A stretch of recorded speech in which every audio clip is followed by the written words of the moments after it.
Alright, chat. Let's get ready to Rampage. Dude, I gotta... Also, can we give credit? Like, massive props. Massive props to the voice work for Taurux. Like, not only is whatever they combined or did to make his roar, like, incredible, because of, like, how it's just a really good guttural noise. But something they did with Taurux that it's actually a little hard to hear unless you're paying really close attention is that they actually added a metallic echo to his voice. So whenever Taurux is, like, roaring and yelling and stuff, or when he's talking, he actually, it sounds like what you imagine a statue to sound like when it talks. Is Taurux kill trait known? Not yet, I don't think. I'll check it later. Okay, so let's go ahead and go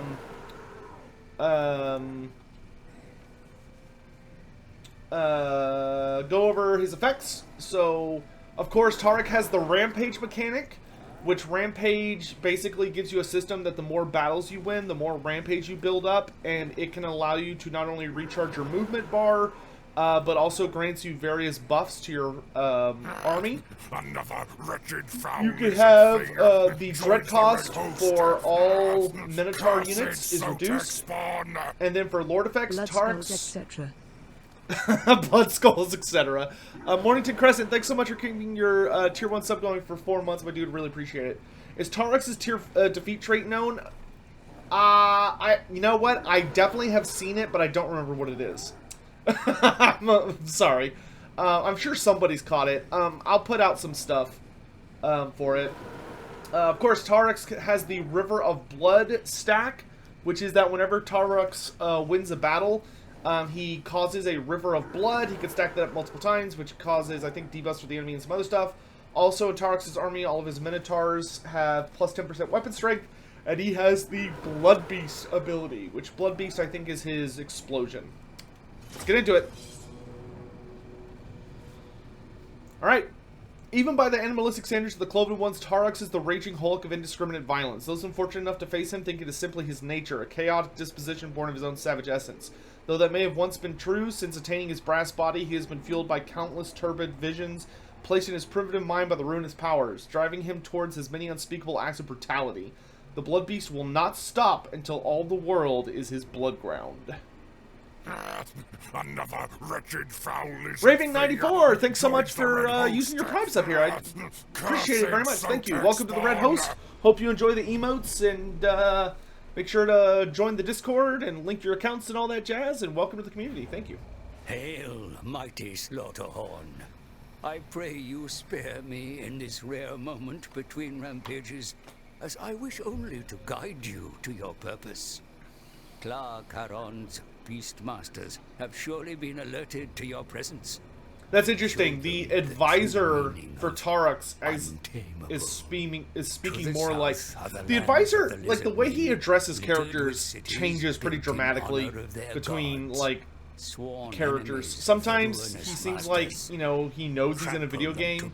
Other times it's like this, where he seems more like he's, like, legitimately there. Blood grounds to sate your savage desires.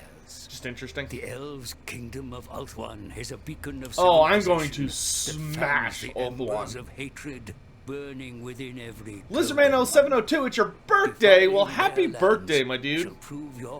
Everyone please wish Lizardman a big happy birthday. Noble and haughty. It's always important to wish the regulars happy birthday when that wonderful day shows up. Forests have long suffered. Hey, it's Grom, yeah, for all of 5 seconds. Chaos. Men deceive themselves that the danger has passed, but no walls, steel, gunpowder, or magic. Wow, Taurux's opening goes all the way over to the Empire? What is going on with this opening? Why is it going so far east? You are chosen. They're like, hey, by the way, here's what's going on halfway across the planet. Chaos, gifted with an unholy vitality for slaughter and destruction. Go forth and wreak havoc in the world until it is awash with blood and gore. Do I think Ogre heroes will use the brawl animations? Personally, I don't. I have a hard time seeing ogres using the Doom Bowl animations. So it wants me to beat up the Witchwood, Nagaron, and Hexwaddle, and then win 100 battles.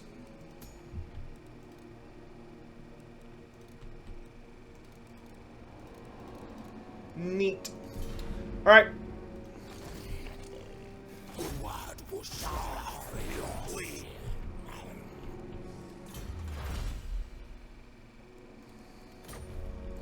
First things first, I think we need to get vengeance for what happens in the end time, so Marcus has to get the horns. Oh, Marcus Wolfhard is absolutely going to get the horns. We're going to start by whipping up some greenskins real quick.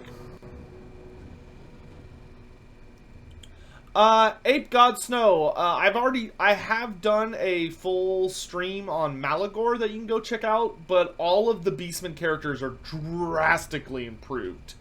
Massively improved.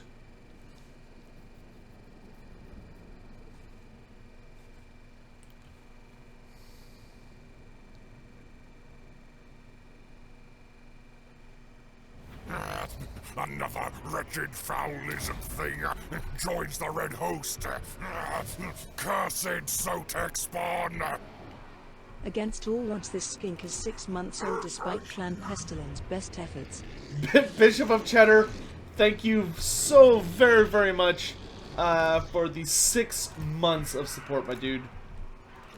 I really, really appreciate that. Thank you. Sotek's a floating head today? It's true. I have ascended. This is my true form. Who kills Taurux in the lore? Marcus Wolfhart kills him. Marcus Wolfhart shoots him in the throat during the battle, the Siege of Altdorf.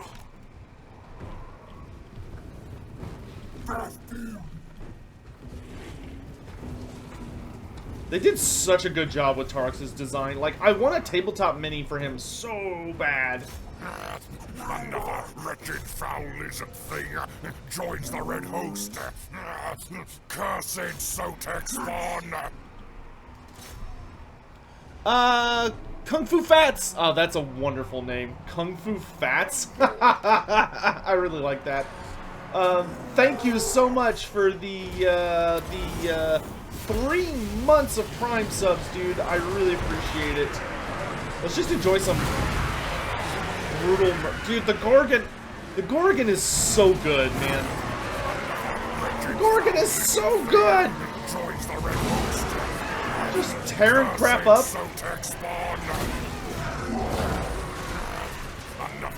Hey! Silver, thank you very much for the 5 gift subs. Didn't you also do that yesterday? You don't need to, thank you. Thank you very much for the support, dude. Make sure you're being responsible with your finances. Cursed Sotek spawn.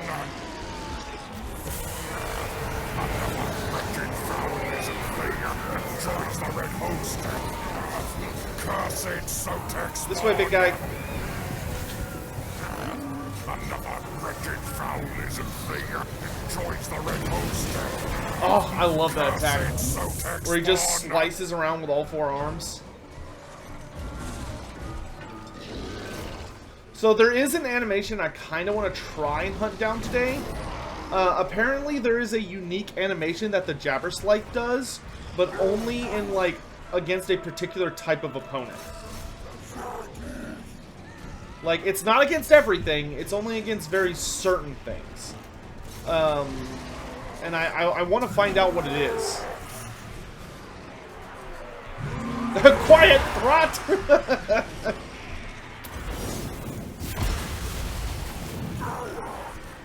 I guess I should, like, use my magic. That'd be the smart thing to do, wouldn't it?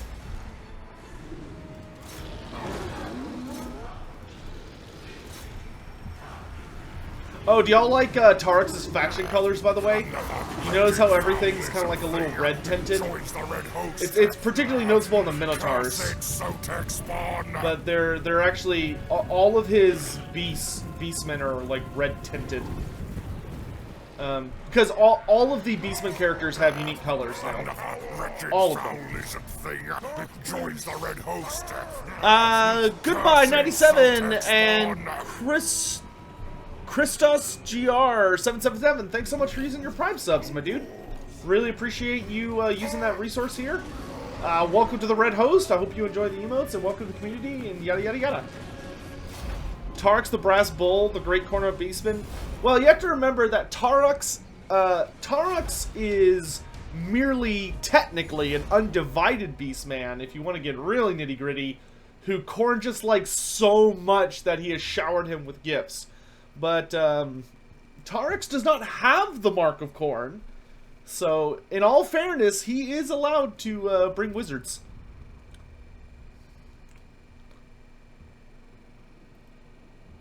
That being said, true mono-god hordes were pretty rare in fantasy. They existed. How old is Taurux? Who knows? I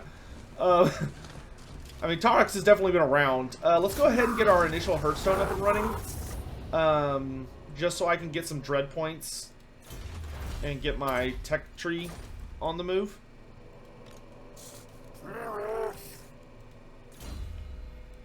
I mean, Taurux is likely pretty old. He's probably not, like, ancient. He's definitely not one of the older Beastman characters, but I'm sure he's up there.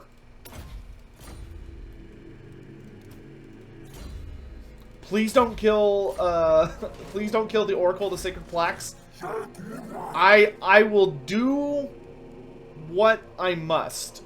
I'll leave it at that. I'll do what I must. Hopefully by the time I bump into Oxiodal and go after him... Well, I'm playing Mortal Empire, so I actually don't even have to deal with Oxiodal. So, yes, I will stay away from the Oracle of the Sacred Plaques. Which one do I want to go with? I think I'll take the Plague. I really like the Plague one, the Plague building. My inner Nurgle is showing. Give me dogs and that.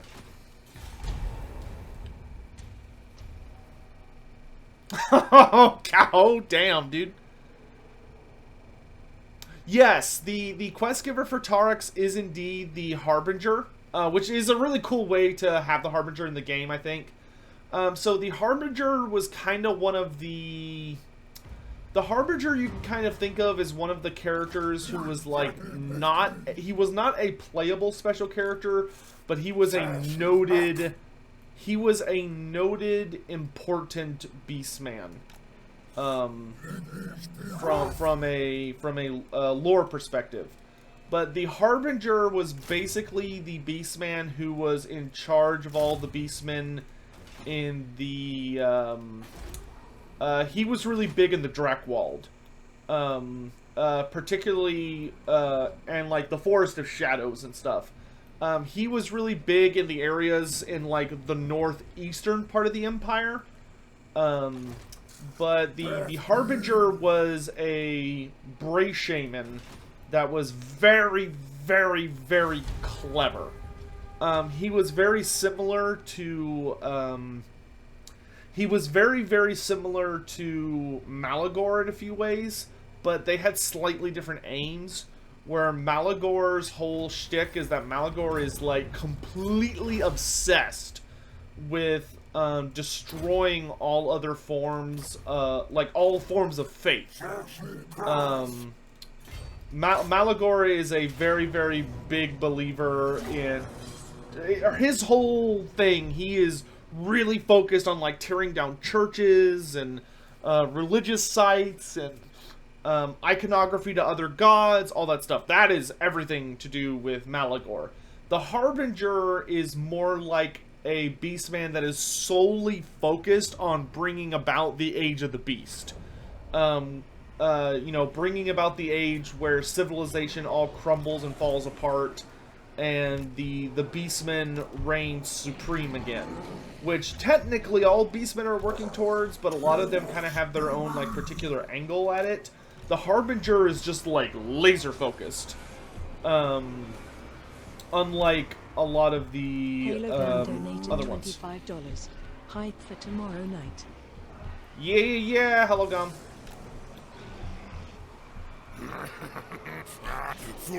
Wait, what is tomorrow night? Holy sweet lord, that's a raid. Nerd Rage Fred, thanks so much for the raid, my dude. Wow, thank you. Raiders. They're raiders. Throw them in the snake pit, chat. Chat, just hurl them in the snake pit. Shoot them right down to the bottom. Oh, right. Yes. Hologam, I will, yes, there shouldn't be any issues with that. Welcome, Raiders. Hello. If you don't know me, as a quick aside, as we got Taurux here smashing through everything, I'm Loremaster Sotek. Hello. We are playing the new upcoming DLC. We were lucky enough to get early access, which, you know, big thanks to CA for that. Lucky enough to get early access to show off all of the new content. And I am Loremaster Sotek. If you've never seen or heard of me before, I guess you could call me one of the kind of like premier authorities, or someone that devotes way too much time to studying the literature of Warhammer Fantasy.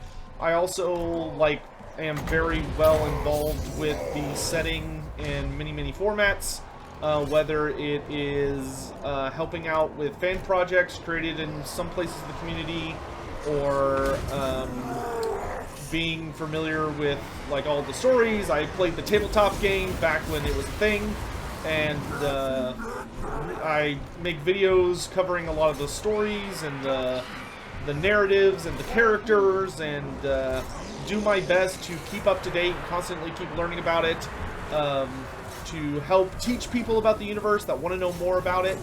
And it is my ultimate passion and joy to be able to share everything that is Warhammer Fantasy with everyone, and welcome as many people to the community as possible, because I am a genuine believer that there is something for everyone in Warhammer Fantasy. And we are, at least around here especially, we are a very big gates open, come on in community. So, welcome, and we hope you'll enjoy your stay, and, yeah.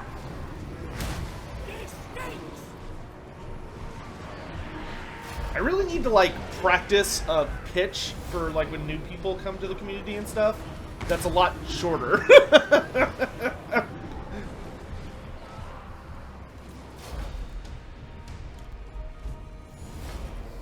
Gates open, chaos invades. It's okay. It's all part of the great plan. It's all part of the great plan.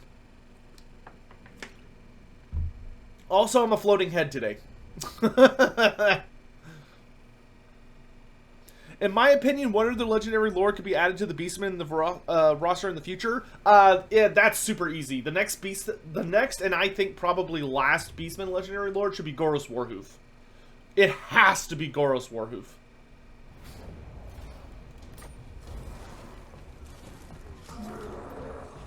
Okay, let's go ahead and do loot and raise. Ooh, we got the Pendant of Slaanesh. Oh, that's nice. 40 extra melee attack for Taurux? Yeah, I'll take it.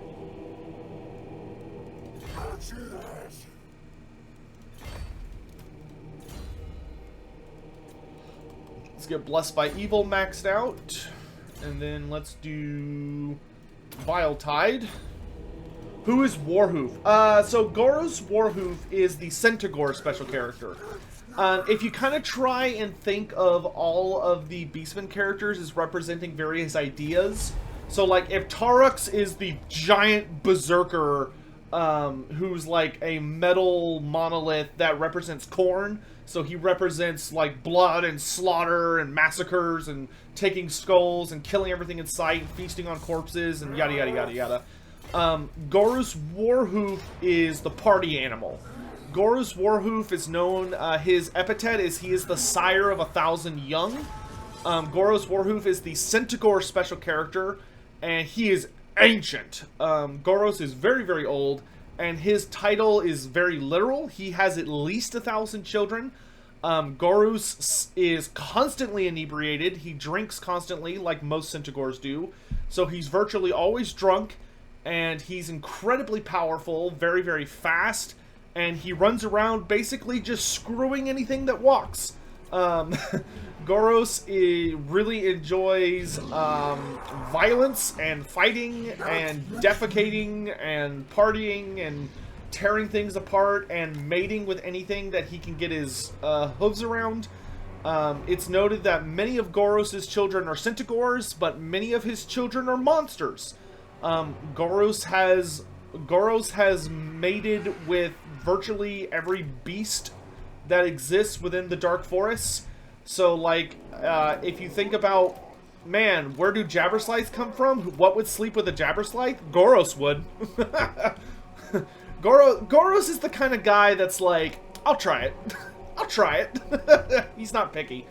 But yes, he is the Slaanesh special character. If you wanted to pick someone for that. None of the Beastman characters have Marks of Chaos, but he would be up there. Oh, sweet lord. Except the big final bosses lore-wise, but it seems a bit much to me. Are Grail Knights really that strong? Loving the stream /DLC. Hey, Ape God Snow, first of all, thank you very, very much for the tip, my dude. Grail Knight and Vermintide should be able to effortlessly solo. Okay, here's the thing about Grail Knights. Grail Knights are probably one of the most difficult character types / units to talk about when you're having like a conversation about like power levels or like how good would this character be, like how much would they kill, yada yada yada yada. And the reason for that is that a Grail Knight is kind of a lot like a Chaos Champion in that what his powers will be is wildly variable. There are some Grail Knights who are absolute badasses and champions, like Lewin Laenker, the King of Bretonnia, and the way that their powers manifest make it where, yeah, they are functionally able to be put into situations like Vermintide and they would be able to reap a horrific tally. But not all Grail Knights are like that. And it's also worth noting that Kruber, in fairness, did get the expedited process of becoming a Grail Knight. Kruber is not a traditional Grail Knight. He skipped a lot of steps. However, I will note that I think many people are also underestimating how deadly of a situation the story of Vermintide is. Could a Grail Knight one-on-one pretty much... Whoop, there she goes. And she's taking the green screen with her. Oh, God. Okay, there we go. Could a Grail Knight solo pretty much anything in Vermintide with the exception of like a few bosses?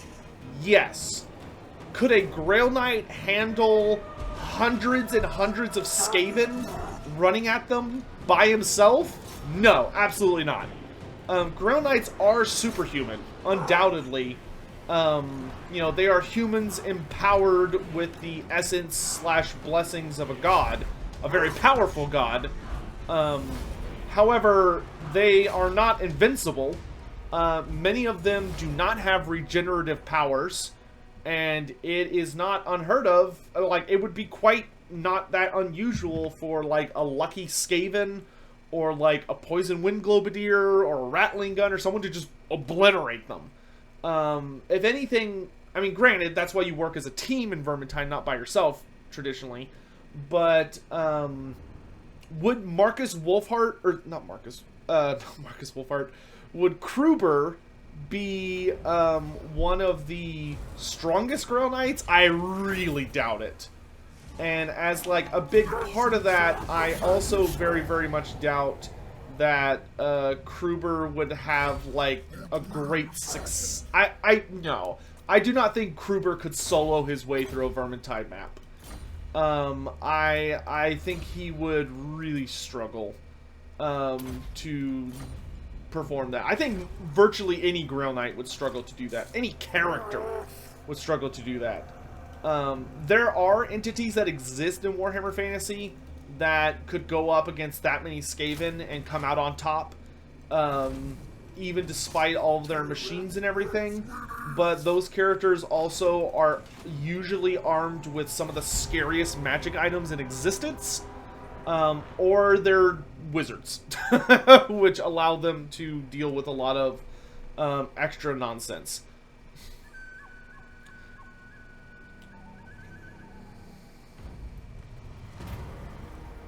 Yeah, give me that Gorble.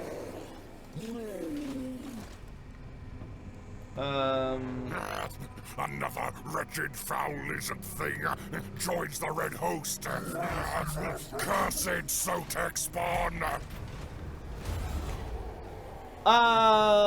Jackal thanks so much for using your Prime sub here. I really appreciate that. Thank you for the support. Ooh, we got the Skull of Rarkos. Very nice. That not only lowers enemy magic resistance, but gives us a bonus to our Winds of Magic. Alright. You have my attention. We're doing pretty good on finances. So why don't we go ahead and buy an item. Let's get Taurux the... what am I holding right now? Pendant of Slanesh. That's an enchanted item. Okay, that's the thing the Beastman can't make. For Taurux, let's go ahead and get... Let's get the Champion's Essence. So that gives me perfect vigor, regeneration, leadership bonus, ward save, and plus 20 melee attack. I don't have enough money. Alright, I'll save up a little bit of money. Sweet camo shirt? Yeah, I know. It's very impressive.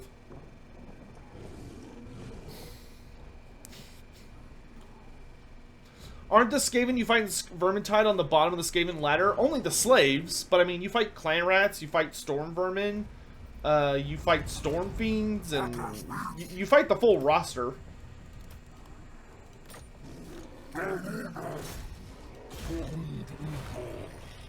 Okay, where are my blood grounds for this?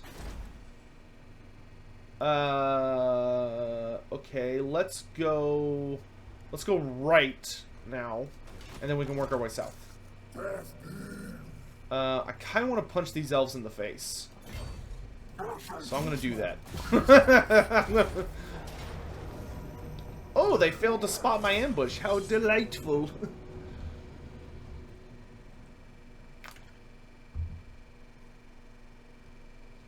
If Greyseers are the only Skaven with the innate ability to tap into the Winds of Magic, how did the Plague Deacons, Warlock Engineers, and Eshin Sorcerers have gained their powers? So, Phil 5991, Greyseers, not all Skaven that are born with the innate magical ability necessarily are doomed, are taken to become Greyseers. Many of the greater clans, like Clan Pestilence, Clan Eshin, and Clan Scryer have made a good effort to try and breed or create Skaven that are able to become wizards, and they hide these from the Greyseers. However, the thing about Greyseer Skaven is that you'll note there's actually a large difference in power when it comes to casting capabilities between a Greyseer and the other types. So like Ikit Claw, Lord Skrolk, a lot of those guys, Ikit Claw and Lord Skrolk are both like absurdly old, even by human standards. They're very, very old creatures. And the thing about them is that the Greyseers, almost on a whole, are universally more powerful than any of the other types, like the Eshin Sorcerers, the Plague Sorcerers. All those guys are pathetic, frankly, compared to the Greyseers when it comes to just raw power. The Greyseers are easily above them. However, the big thing that it boils down to is that when you have a pup, which is what Skaven Young are called, when you have a pup that demonstrates, like, magical abilities, you're supposed to hand them over to the Greyseer clan, or at least the Council of 13. But a lot of the more powerful clans being the 3 I just mentioned, don't do that because they think, haha, yeah, right. They'd much rather use those Skaven for their own means, and so that's what they do. They focus on they keep them for themselves and functionally teach them their own sorceress arts, which is something that they developed over time.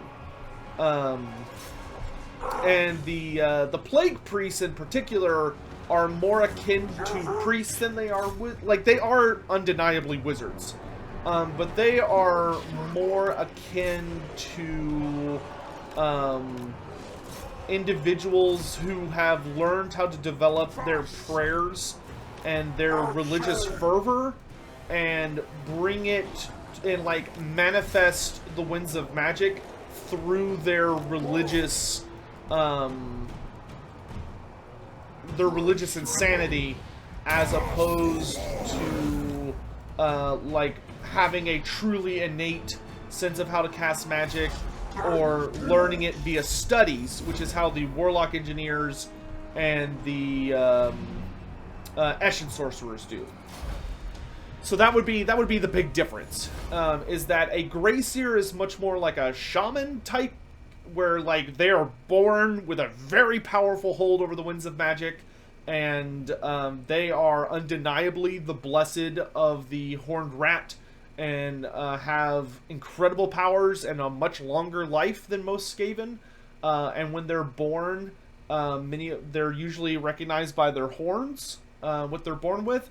But the other clans are able to teach magic nowadays, or when they have young born that could be taken by the Grey Seers, what have you, instead of giving them up like they're supposed to, they hide them away and raise them differently. So hopefully that answers that.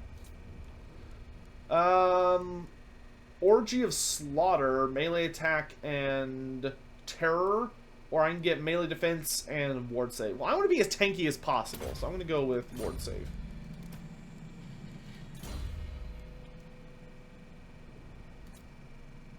I saw somebody ask me earlier, what do I think about Ungrel Forhorn? I love Ungrel Forhorn. He's actually a really interesting Beastman character. For anyone not familiar with him, he is essentially the Ungol special character. He was really, really garbage tier in tabletop, and I don't necessarily mean that. I mean, I do, but I don't intend to mean that as far as how good he was. I mean that in the sense of how his power, where he ranked on the ladder.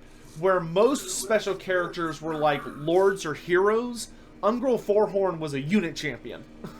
he's super low down. Okay, so the upgrade I just bought, for anyone curious, is that I'm upgrading my Herdstones, so I'm making it where my Herdstones can be a higher level. I really want to get to Tier 3 Herdstones as fast as I can, because Tier 3 Herdstones allow you to build 2 enhancements instead of just 1.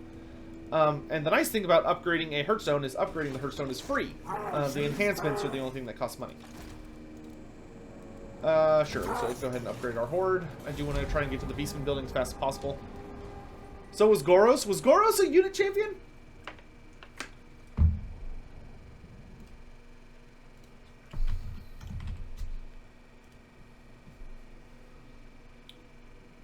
That would probably make more sense. Let's see.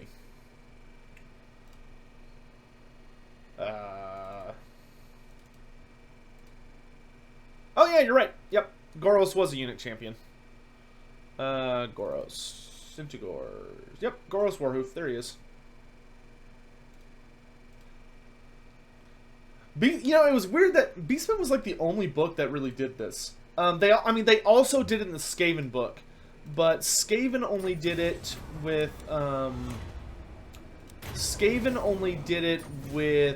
one character, which was Squeal Gnawtooth, if memory serves. Whereas Beastman had 2 characters like that, which is interesting. Another wretched foul-lizard thing joins the Red Host. Cursed Sotek spawn. Let's take the Herd Lord, and then let's go for Foul Premonitions. Who's my favorite Beastman character? My favorite Beastman character is probably Slugtongue. I have or either Morgar. Probably Morgar. I feel like Morgar is the most, like, representative of, like, the truth of the Beastmen. And he's the closest thing I think they have to, like, a true racial leader. I really, really, really like,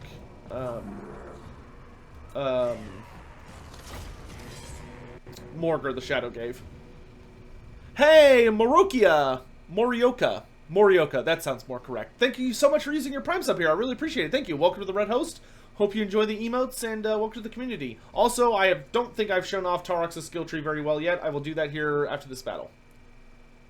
Ungro Forehorn, I think, could make a legendary lord or a legendary hero. You could do him either way. Like, you could make him a legendary lord and have it where he just, like, adds ridiculous buffs to Ungol's. Currently, that niche, I think, is being filled very nicely by Khazrak. Khazrak has some absurd bonuses to Ungol's, or Ungors, but, I don't know if, like, I mean, they could always make it better, under Ungro Forehorn.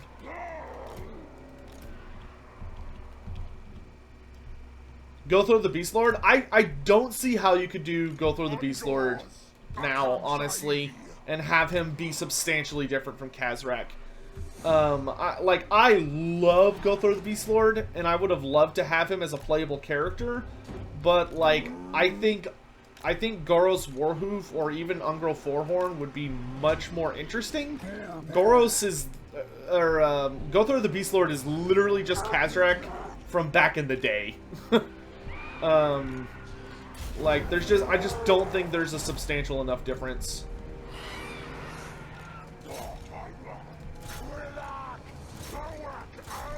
The moment that they gave Khazrak a chariot, I think they signed the death warrant for Gothor the Beast Lord. As sad as that makes me.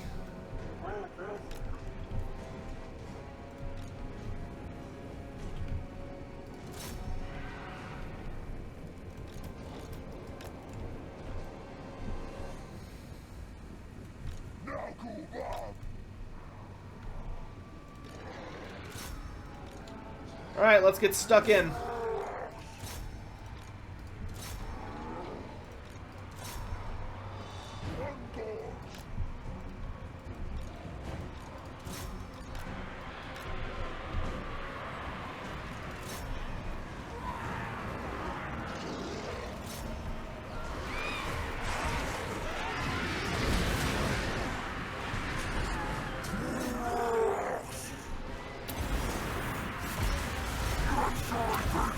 With that Pendant of Slaanesh, I have 105 melee attack. That is absolutely hilarious.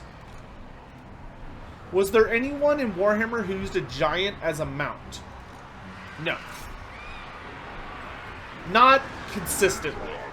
There were, like, characters in books that would, like, appear riding on, like, the shoulders of a giant very, very briefly, but it was not, like, part of their strategy or personality. If that makes sense. It was not like, oh, that's his thing. Like, there were just characters that occasionally would be there for like a second or something. But I don't know of any characters that fought riding a giant.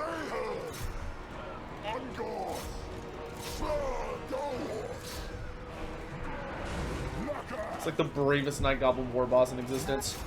It sees Taurux and he's like, yeah, I'll fight him.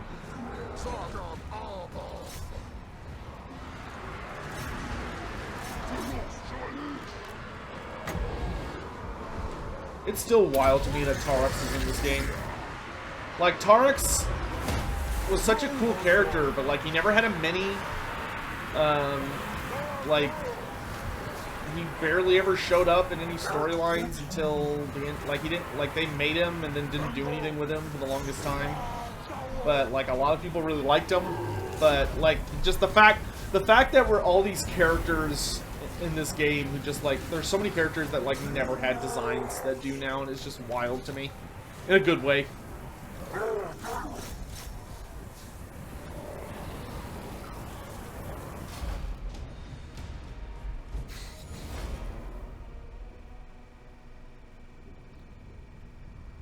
Are Minotaurs born? Yes.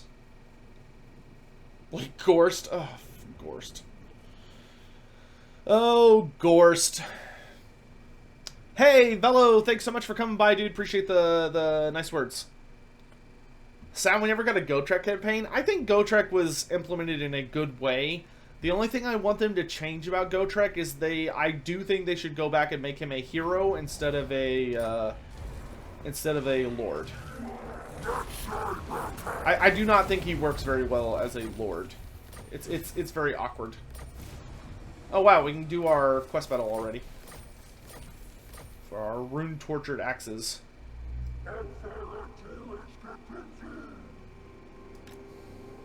How have I not started a rampage yet? Ugh.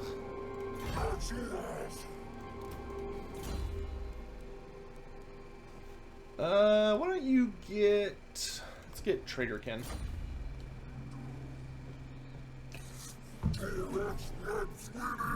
Here we go.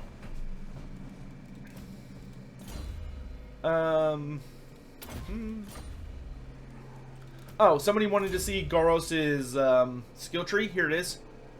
So he's got all the usual stuff. I believe he shares this vaguely with the Doombull, but not quite. So you got Primeval Rage, then you got Charge, Armor, Melee Defense, Melee Attack, Banquet of Flesh, which is Charge bonus and Speed. Then you got Weapon Strength, Health, Leadership, Melee Defense again, and then Deadly Onslaught.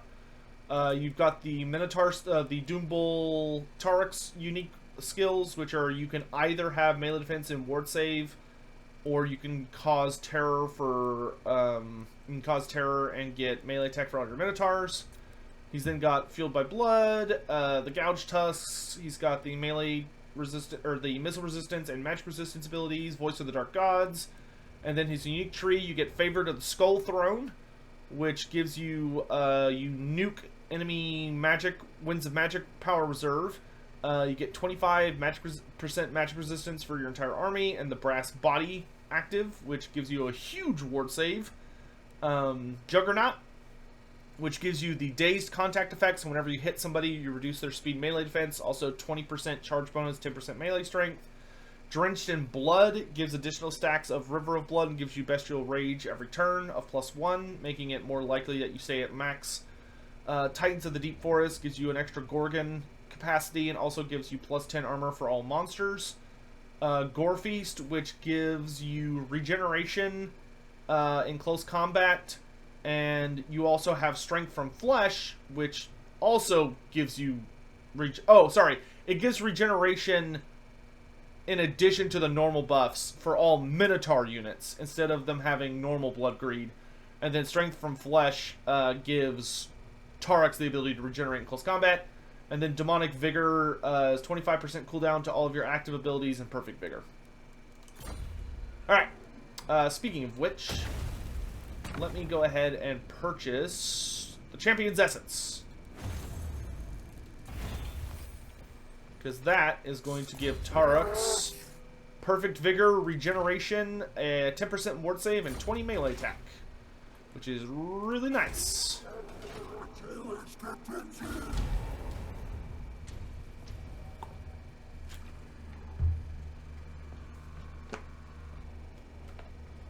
Newish to Twitch, how do raids work and how do you join them? The way a raid works is that the streamer activates it.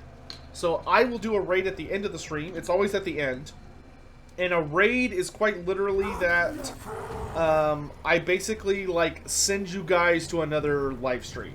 So basically there's a built-in system that just picks us all up and drops us all off in another person's stream.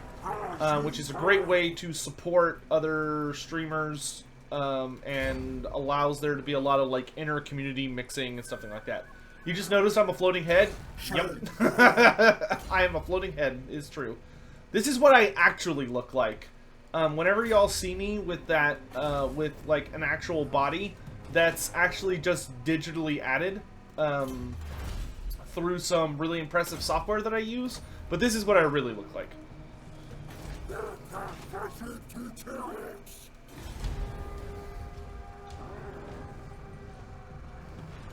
Taurux versus Goldfag? I genuinely think Taurux would put Goldfag in the ground. The only way I could see Goldfag Maneater taking out Taurux is if he managed to get his hands on, like, a really, really impressive item. Because Goldfag was a really weird character in that whenever you put him on the table, he basically had an ability to, like, generate a random magic item to, like, represent his, you know, mercenary-ness. So he always was, like... So he could adapt to situations, but he would need something really impressive to help him deal with Taurux. Floating head tribute. Hey, Dasher! Wow, that's a lot of bits. Thank you. Thank you. That's very generous of you. And yes, thank you for the tribute to the floating head.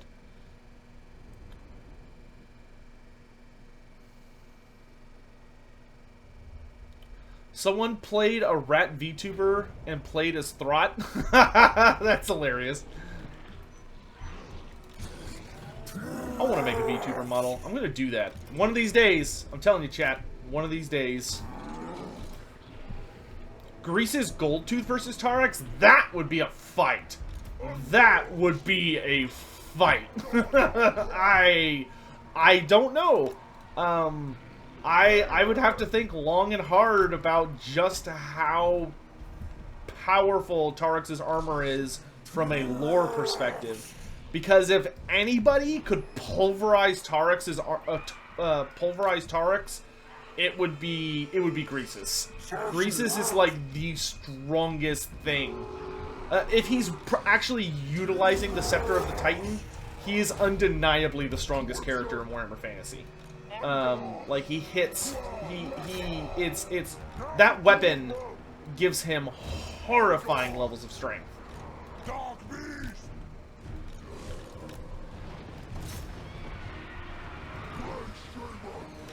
Lizardman VTuber? That would probably be one of my forms, yes.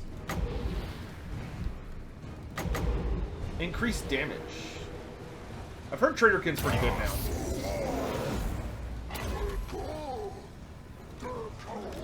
Come on, dude, what are you doing? Be useful.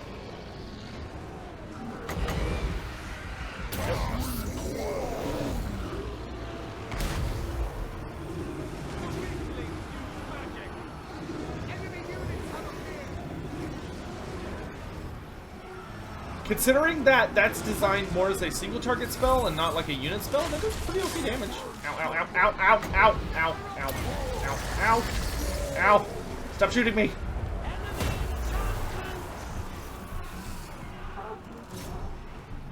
The gates are down, kill everyone.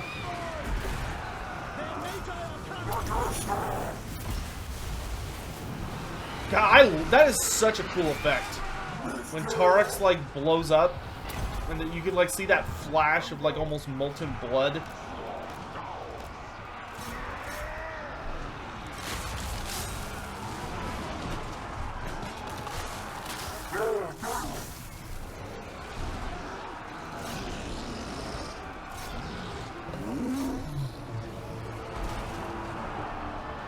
Does Greases have the highest weapon strength short of Scarbrand? With his weapon in hand, I would say that Greases is the strongest character in the setting. There are characters that might be able to tie with him.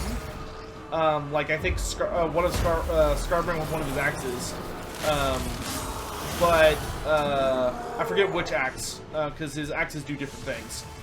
But, yeah, Greases with the Scepter of Titans is absolutely ridiculous.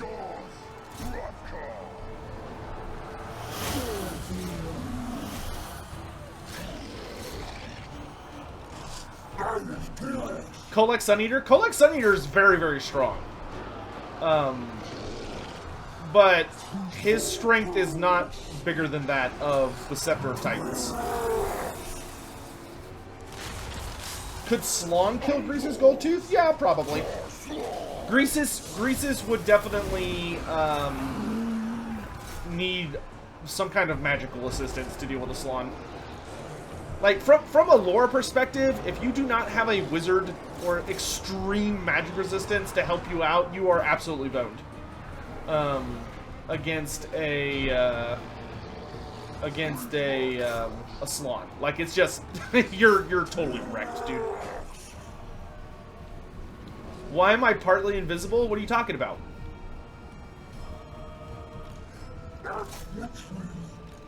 Try refreshing your stream.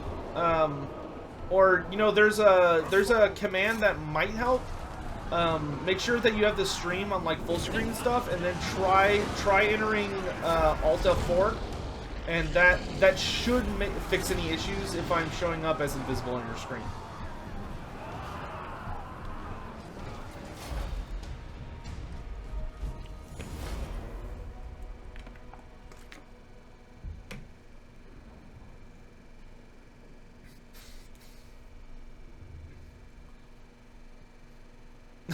Oh yeah, you have to be a sub for the full body.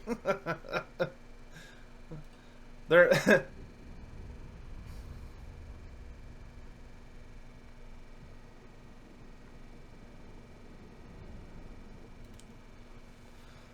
That being, gosh, I just like spooked myself with how loud I just talked. That being said, when it comes to like contests of like, oh, what character is the strongest or yada yada yada, y'all need to remember that ultimately that's subjective. Like, I do not think there is an objective way to answer that question in Warhammer Fantasy.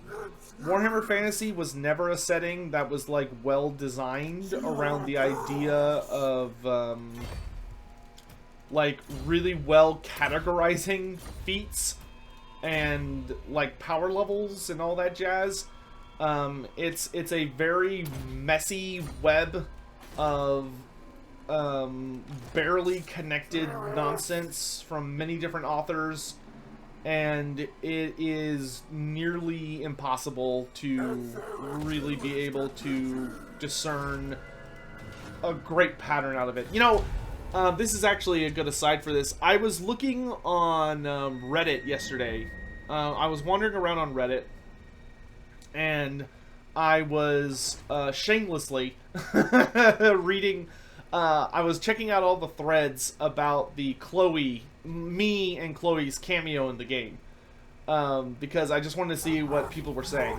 Because I was curious and I can't help myself. So I was like popping into a lot of these Reddit threads to check out what people were saying about the Chloeodon and all that stuff. And one of the threads, there was this guy that really caught my attention, who basically said something along the lines of like, he was like, oh, because they were like, you know, there were a few people like, who the hell is Loremaster of Sotek? And some people were like explaining, oh, you know, he does this, whatever. And one of them had this guy that said something along the lines of like, oh yeah, like Sotek, like he's a good bloke and like he does Warhammer lore stuff and stuff, but like what did he say that like annoyed me? He said something like, not annoyed me in that I was like mad, but then I was kind of like, he said, the first thing he said was that, oh, like Sotek does lore stuff, but he seemed to be insinuating that like, oh, you shouldn't like go to like, you know, what Sotek says isn't gospel, which is true. What I say isn't gospel for a reason I'll get into in a second. But like he doesn't read from any of the army books. Like he doesn't read from any of the source material, and like I really disagree with some of the stuff he says. Which I was like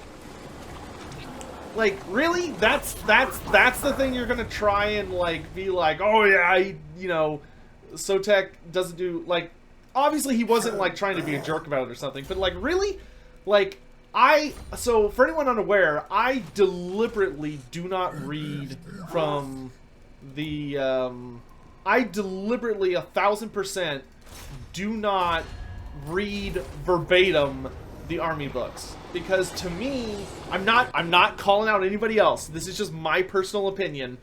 That's plagiarism. Like I'm not transforming the media. If I just come out and if I just pick up any of the books from my library and just read it verbatim for everything, I'm not doing anything for you. Like, I'm not adding interesting context. Plus, I feel like if you do that with Warhammer Fantasy, you're missing the entire point. Because in Warhammer Fantasy, if all you do is read direct quotes, and you're like, boom, that, I'm amazing, I've told the whole point. Like, I'm sorry, no, you're like that. You're making a huge mistake, because the problem with Warhammer Fantasy is that it is so contradictory, constantly. Like, that's why I tell people, like, whatever I say about Warhammer Fantasy, a lot of the time, like, it's not gospel, because there's no such thing as Warhammer Fantasy gospel. There is no one that can tell you the truth behind all of Warhammer Fantasy. It doesn't exist. That's false. It is a unattainable standard, because there are so many contradictions constantly throughout the lore. So what I do, and what makes me unique among the Warhammer content creators at least, is that I do my best to read through all the material and try and pick out all of the common threads and try and design a narrative that makes as much sense as possible, considering everything, and weave that into a story. And, like, I know I probably shouldn't give a crap what that dude said. Man, that bothered me. It was like, that dude literally misses the entire point. He misses the entire point. And he's just like, well, he doesn't direct quote everything that he does. Therefore, he's like, just like fan theorying everything. It's like, ugh. Ugh. Once again, not hating on that guy. He said it in a nice way, and I'm not trying to, like, be like, bitch, but that annoyed me so much. Like, I was just like, dude.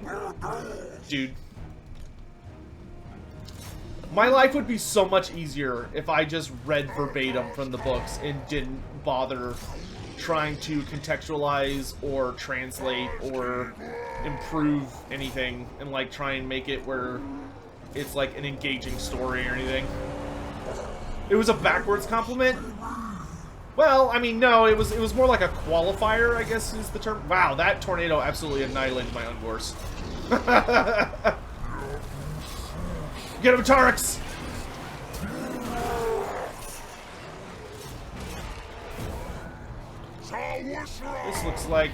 This looks like a job for magic spam.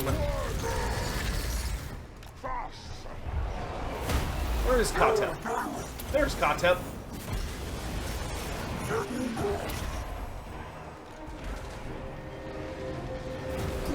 That's true. I do a lot of theory videos as well. That is true.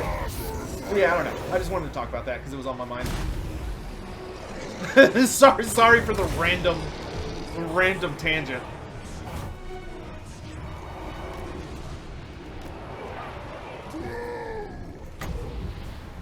That's like the easiest way for someone to get under my skin.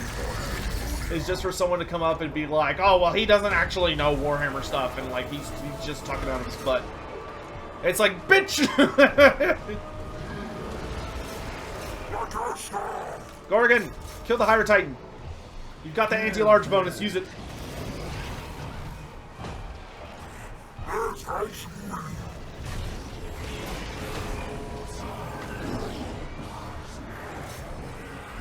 Which faction should the Chimera, Cockatrice, and Basilisk go to? I would say, in my opinion, the Chimera has to go to the Warriors of Chaos. That one's easy. Has to go to the Warriors of Chaos. That's not even an argument. The Chimera is a Warriors of Chaos monster. That's the book it's from. That's where it should go. However, the... Oh god, please no more tornadoes. Ungrateful cause we're getting a lot of content in this patch, but seeing no improvements to Narkai makes me sad. Godzilla, I mean, that's a fair way to feel. I don't think that's an ungrateful thing to, like, I don't think that's ungrateful, you know, it's just you have different priorities, you know?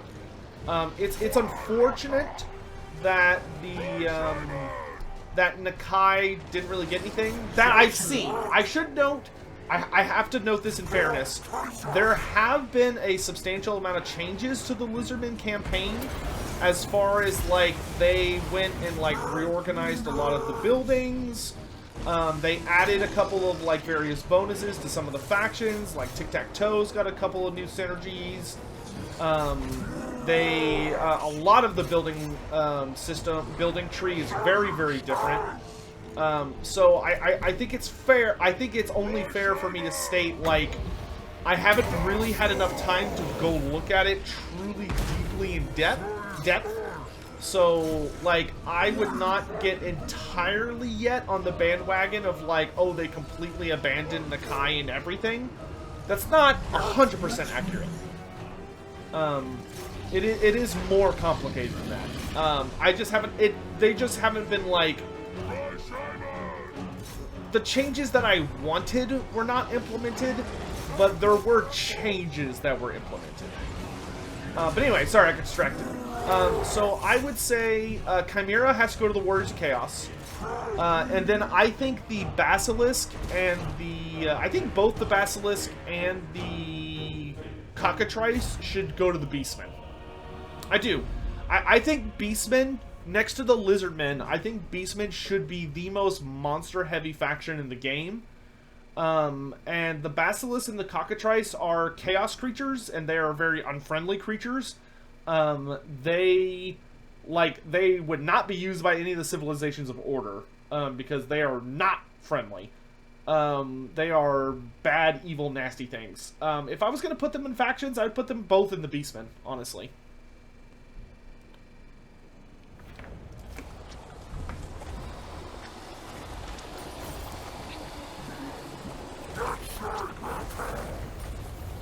Ooh, the Exiles of Nehek are dead. Whoops. But hey, I'll take that plus 15 Winds of Magic. That's pretty nice.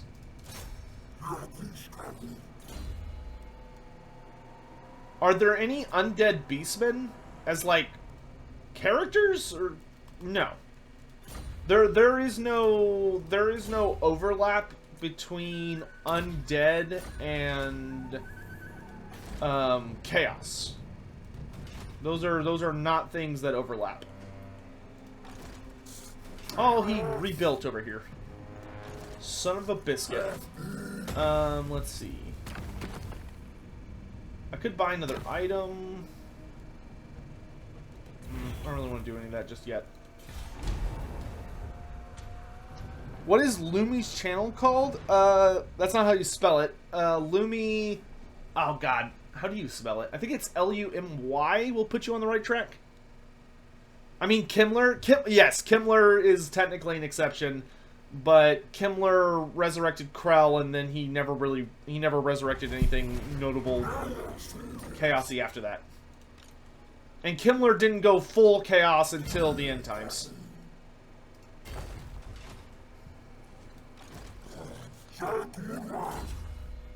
But no, there are no chaos undead hybrids other than Krell. Krell is the only one. That being said, like, obviously if you're fighting a necromancer, he's going to use whatever bodies are around. So yes, there are lots and lots and lots of undead that in life were beastmen or chaos or what have you. But when they're resurrected, they're just skeletons and zombies. What about the Dreadmaw? The Dreadmaw I think should be for chaos dwarfs.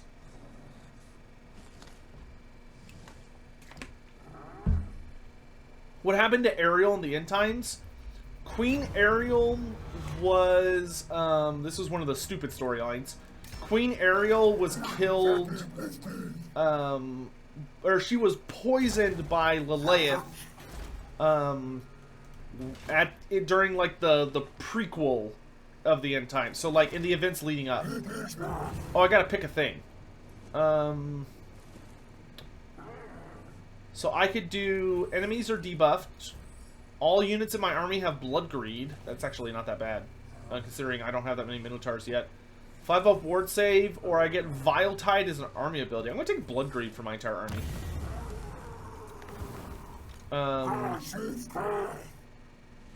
Okay.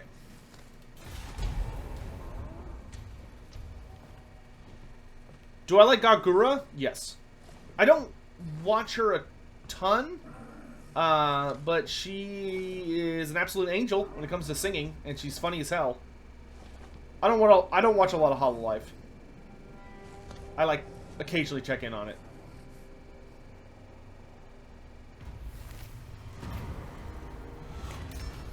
I'll put it this way though, I was a fan of Gura before she was Gura.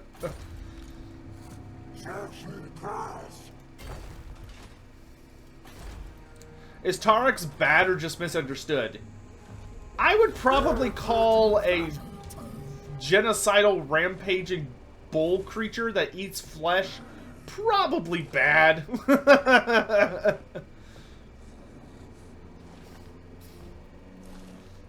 You know, maybe that's just my opinion. Why did Lilith poison Ariel? Because Lilith wanted... It's a long story, dude. It's a really long story. The TLDR that I'll give you is that Lilith wanted to basically unite the fragments of... Ogres, my lord. I don't care about the ogres. Nomads are I don't care. Thank you, though. I don't care.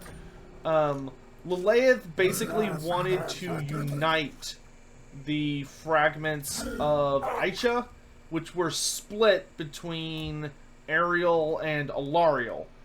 And she decided the best way to do that was to poison Ariel so that the two of them would be forced to basically fuse their essence. Who was Gura before she was Gura? I won't answer that because that's considered very no-no. That's considered, like, extremely rude. I don't find asking that to be rude because I understand the natural curiosity of it. But, you know, I try and respect the rules. Yeah, Lilith is complicated. Lilith is very complicated, and I don't blame Lilith for everything she did because she got Manfreded, which is my way of saying that she got scapegoated by Games Workshop because Games Workshop wrote themselves into a bunch of corners and did not feel like trying hard, and they wanted to be really lazy and just wrap up the story. And they were like, what if we just made this god who has never done anything like all this random shit that's about to start happening do all this random shit that causes just everything to go bad? What if we just made a god really stupid?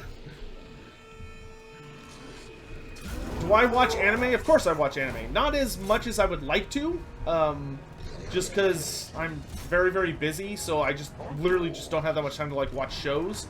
Usually when I watch a show, I will sit down on, like, a weekend or something, order food, and I will binge watch the entire show in one sitting. Is usually what happens. And there's, like, so many shows on my list. But, the highlights for me, like, my favorite animes would be Full Metal Alchemist, Brotherhood, and the first anime. Absolutely love those. I consider them genuine masterpieces. I don't think they'll ever be topped, to be honest. At least not in my mind, just because there were so many things about them that just, like, were massive check marks for me. However, in, like, moderately recent times, I did finally watch Demon Slayer, and I loved it. Oh my god, I loved it. It was incredible. Just blew all of my expectations out of the water. And to say that it was gorgeous is a grotesque understatement. Like, just an absolute... Like, from just an art perspective, it was literally, like, god tier. And that's before you consider, like, just how entertaining of a show it is. And the fact that it has, like, actual consequences, and characters lose a lot, and there's, like, death, and all this other stuff. I'm really, really excited for the next season. The movie was incredible, Mugen Train. Mugen Train was the second movie I saw in theaters after I got vaccinated. The first being Godzilla vs. King Kong. And Mugen Train made me cry like a little bitch. Oh, man, it made me cry like a little bitch. Oh, dude, I can't even, like, I can't start talking about it or I'm gonna start crying again. because it was painful for me.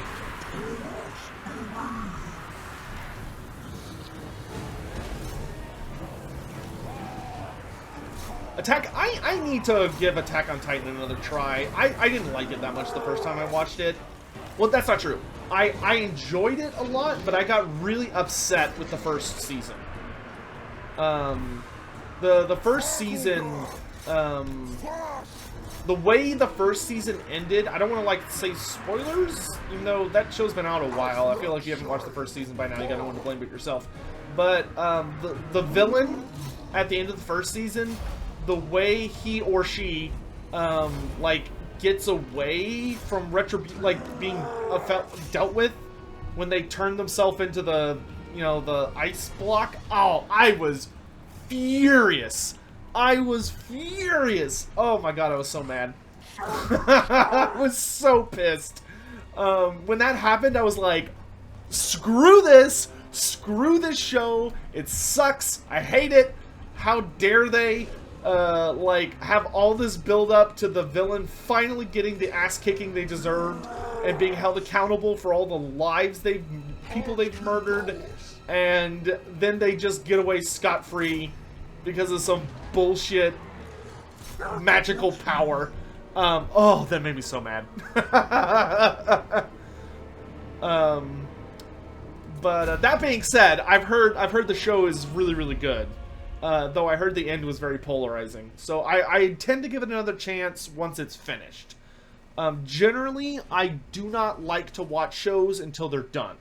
I like to just sit down and just watch it through.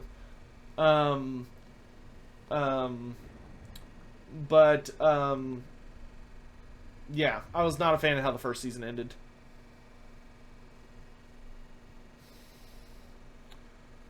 And I know Attack on Titan's not finished yet. I know the manga, to my understanding, is finished, but the show is still going. The anime is not over yet.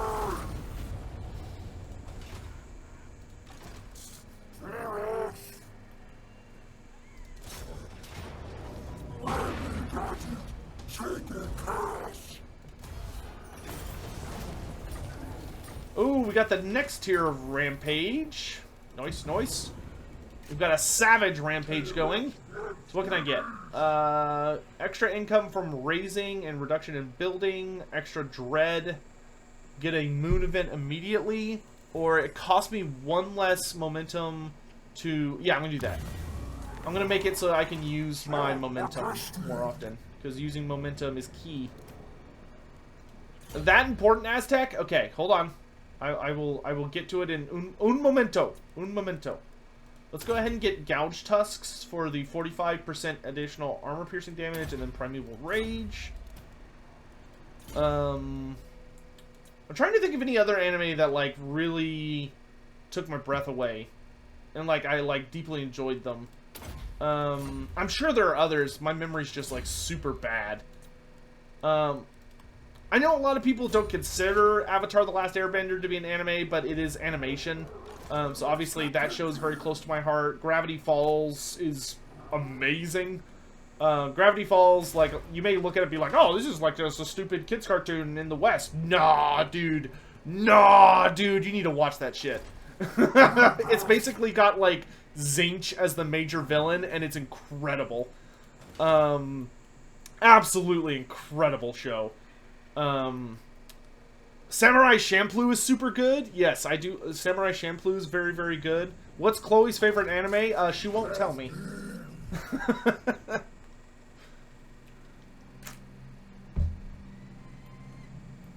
Alright, hold on. Aztec, who knows me pretty well, is just spamming me, which he never does, about a new short story. So, hold on. Let me read this. Chat, do you want me to read you a story out loud? Apparently, this is a new short story about the Lizardman / Seraphon from Broken Realms, which is surprising, given that it seems like the Seraphon are done. Story time. Yeah. Dude, I need someone. If someone can make that a meme for me, I'd appreciate it. The Frodo.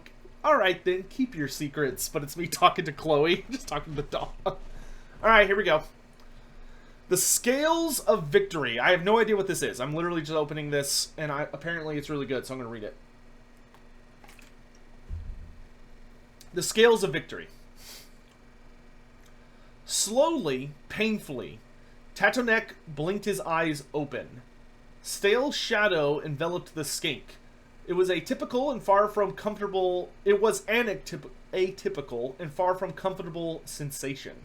Nowhere aboard the Itza-Huitlan. Oh, okay. So for context, we're on the Itza-Huitlan, which the Itza-Huitlan is the personal starship of Lord Croak. So it's literally, imagine a colossal spaceship. Like, we're talking massive spaceship. Like a full Temple City plus all of its little buildings. And this is Lord Croak's, like, personal star vessel. It's awesome. Anyway. Nowhere above the Itza-Huitlan, greatest of all temple vessels, was ever truly dark. Glittering celestial energy was constantly being channeled through intricate arcane matrices built into the walls. The relics of the old ones glowed with inner brilliance at all times. Yet this corridor, deep in the vessel's bowels, was undeniably, suffocatingly gloom dark. With a discomforted hiss, Tatonek rose from the chill floor and attempted to piece memory back together. He had been tending to one of the countless damaged systems within the temple vessel.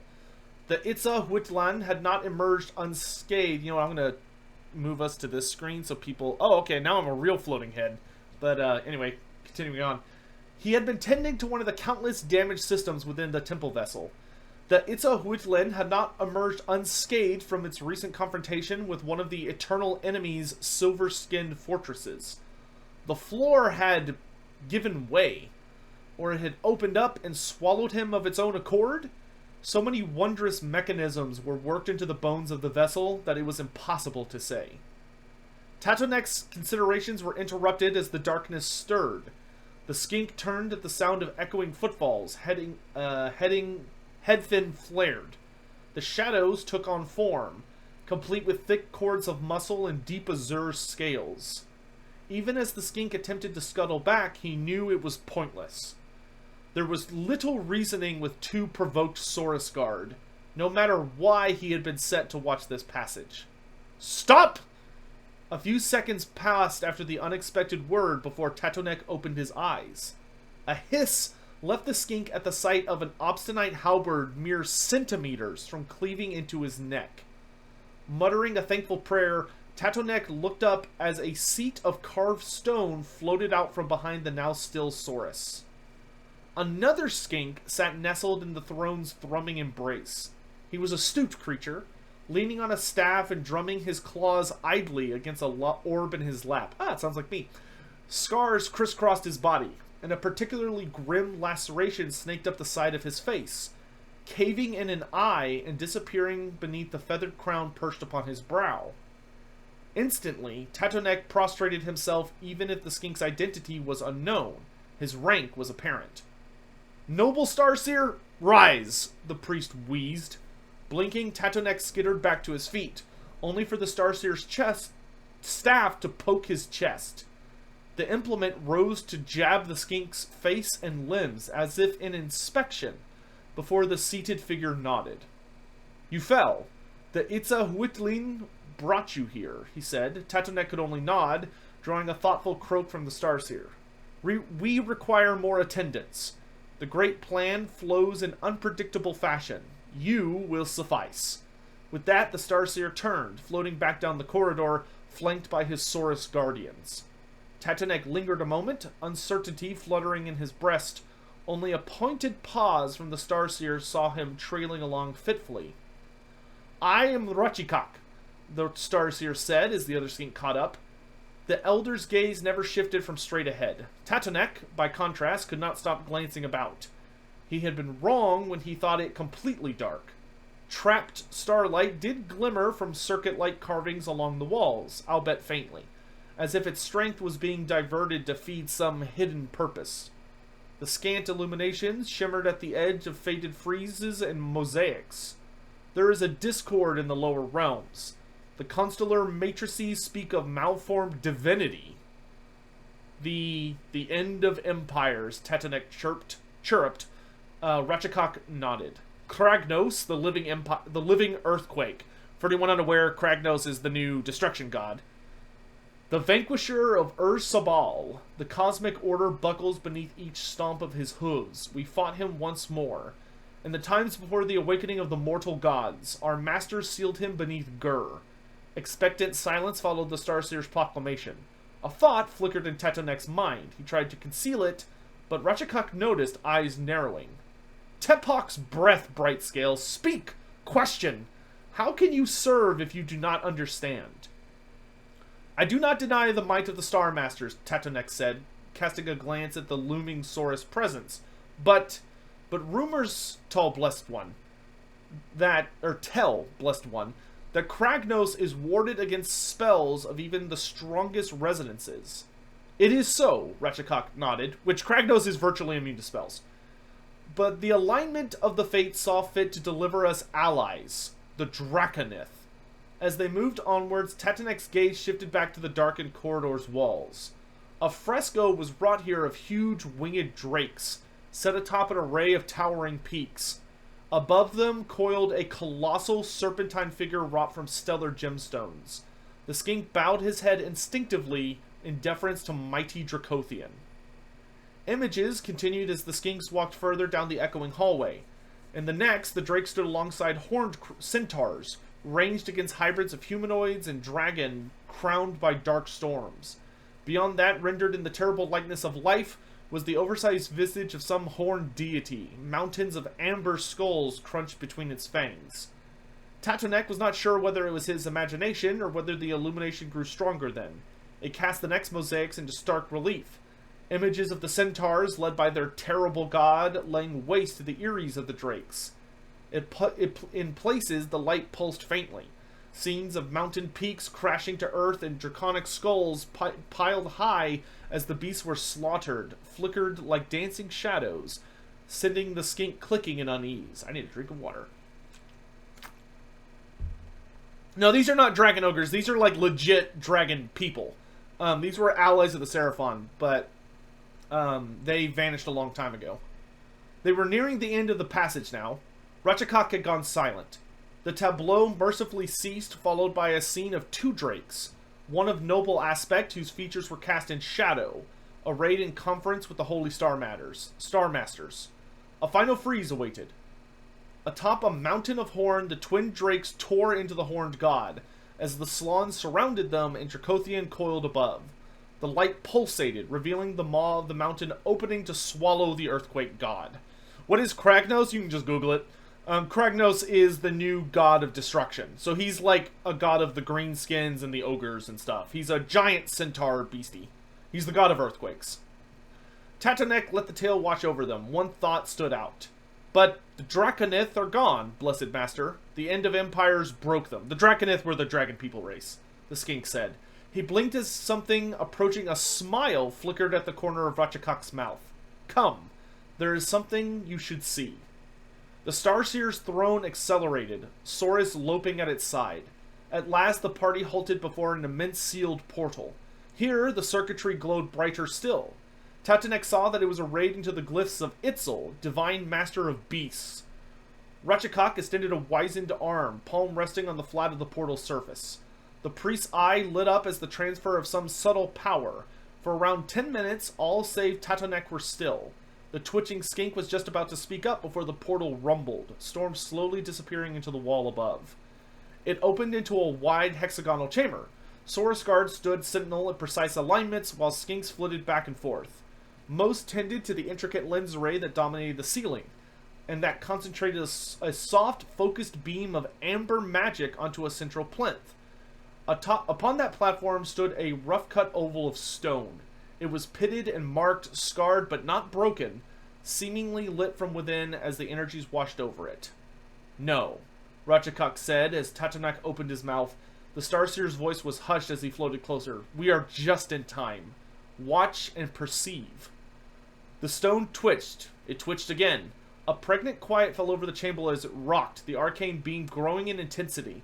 The stone's inner glow magnified as cracks suddenly splintered and ran along its face.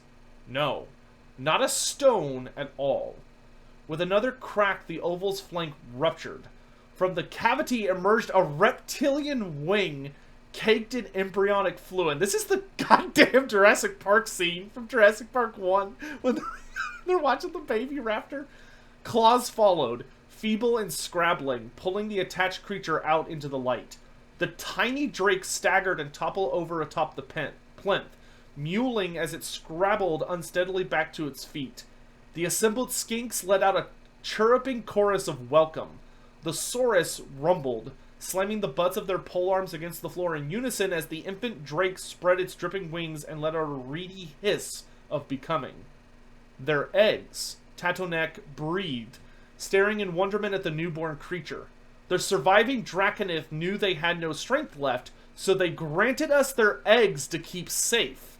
The skink dared take a step forth as the drake turned and snapped warily. We have hatched a Draconith. A Draconith, Ratchetcock said, voice tinged with amusement. The Starseer let out a croaking chirrup. Skinks darted about, depressing touchstones upon banks of arcane machinery in rhythmic order. Segments of what Tatanek had believed were walls rose, revealing spaces dark as the lightless void. As Tatanek watched, the blackness rippled like a midnight river into which a stone was dropped. Realmgate activation. Diffused terracotta light spilled into the incubator chamber, etheric ward barriers shimmering into being before any errant magic could wash over them. Tatanek expected the infinite Draconith to shy away. Instead, the young reptile turned towards the light, wings flared. Looking out from the portals, Tatanek realized that their chamber now appeared to hover over a vast expanse. The lands below resembled a small fragment of Ghur, untouched by chaos, some secret dimensional fold painstakingly recreated by the Slann, no doubt.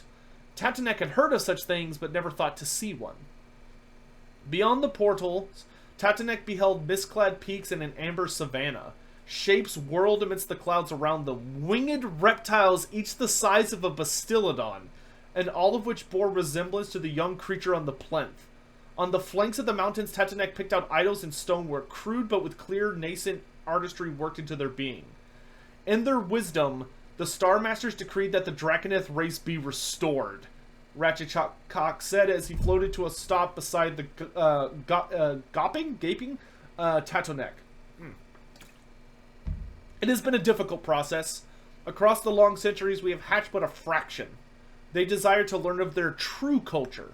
These things we cannot teach. Long have we attempted to discern their place in the great plan, but now the asterisms align clearly. The end of empires must be checked before the Astromatrix's paths are forever misaligned. With the Draconith's presence, we can begin. Begin, Tatanek asked as he found his voice. They will fight alongside the Warhosts? They will not, Ratchetcock said. The Draconith have honed their instincts in these concealed places. They have listened to us speak of the wider war. All they require is leadership and suitable allies. The great plan conspires now to divide the paths of our fates. A new alignment is instead imposed upon the celestial paths. The Starseer raised his hands. Starlight danced across around his fingertips. Tectonek watched as over his master's head an astrological sigil formed. That of Malice, the core of the broken world. Around it, a second layer of starfire blazed like a great ring.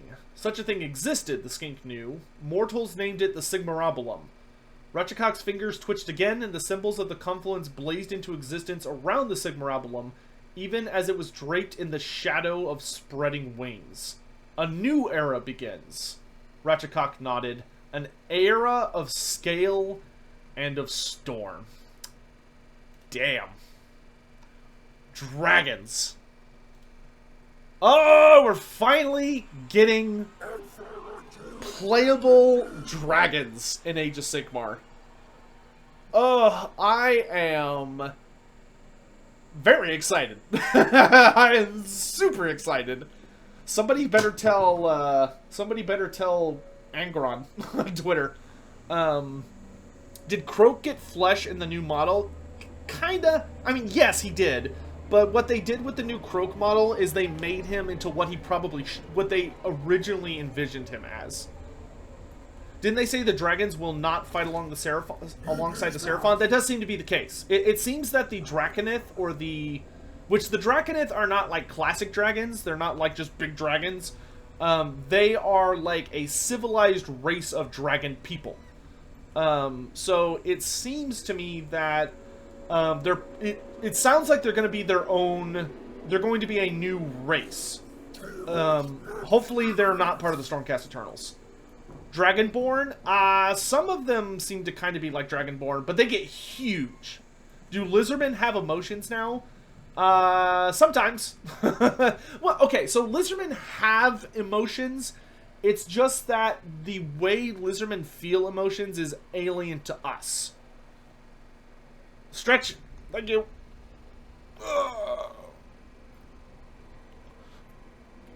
Oh, gosh. No, so in Age of Sigmar, the core of the Warhammer Fantasy planet, the core of the world that was, is like this giant sphere of gold, this golden material, and it's called Mallus. M-A-L-L-U-S. That is the core of the Warhammer Fantasy planet. And it is where the Stormcast Eternals get their armor from, and also where a number of other little things come from.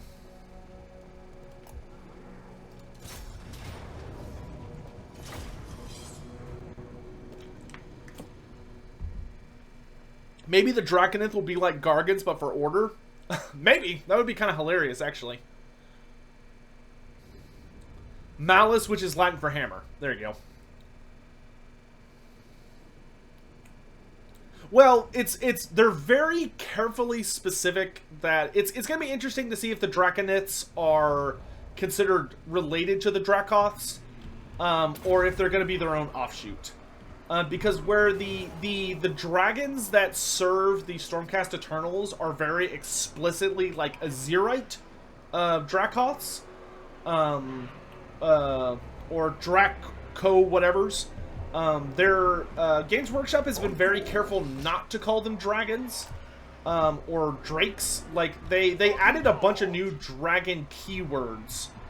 They added a bunch of new dragon keywords for Kragnos, which seems to indicate that there are a lot of dragons coming in 3rd edition, which is the edition that just started. Yes, it's Star Drakes.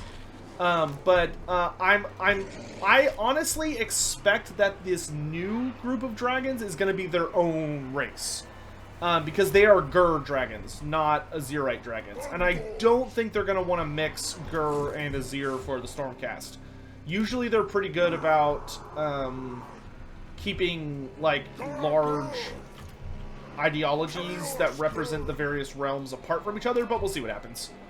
If they're Stormcast, then I have zero interest in them whatsoever and could not care less. Because I will never collect Stormcast. I just not interested in them. If they are their own standalone race, or if they're like I don't know what else they could be, but if there's something else in that ballpark, then I may be in trouble. Like financial trouble, because I'm gonna want to buy them. I don't hate Stormcast, I just don't like them. And I am entirely entitled to that opinion, and if you don't like that, you can get the hell out.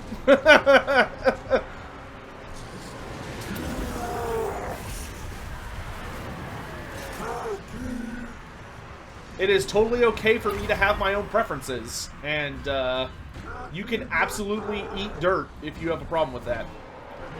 Wonder what Malarian's faction will be? Yeah, everyone's really... like, Malarian's faction has to be the most anticipated faction, in my opinion. Like, people have been dying to know about Malarian since 1st edition. And now we're in 3rd edition and we still don't know what he's up to.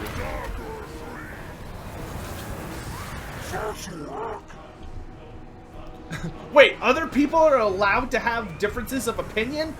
No! Impossible! Another wretched foulism thing joins the red host. Hey, Mornington Crescent, thanks so much for the 5 gift subs, my dude. I really appreciate that. Thank you for the story. You're welcome. It took me literally 0 effort. Well, that's not true. It did. I guess I did have to exercise my vocal cords a little bit. So I was probably, I used a little bit of effort. But thank you, I really appreciate that. Cursed Sotek spawn. Another wretched foulism thing joins the red host. Cursed Sotek spawn. My thing about Stormcast Eternals, and I will never change my opinion on this, is that I am eternally wary, as in like worried or vigilant, against Stormcast Eternals turning into Space Marines. Because I believe there is a distinct difference between Stormcast Eternals and Space Marines right now, from like a meta perspective. And that perspective is that the Stormcast Eternals do not have as much of a oppressive hold on the release schedule as Space Marines do. Stormcast Eternals, I think, are a very, very cool faction, and I love to play against them, and I love when they get things, as long as they get them once per edition. Like everybody else. Throt really hates Sotek spawn. He really does. It's true.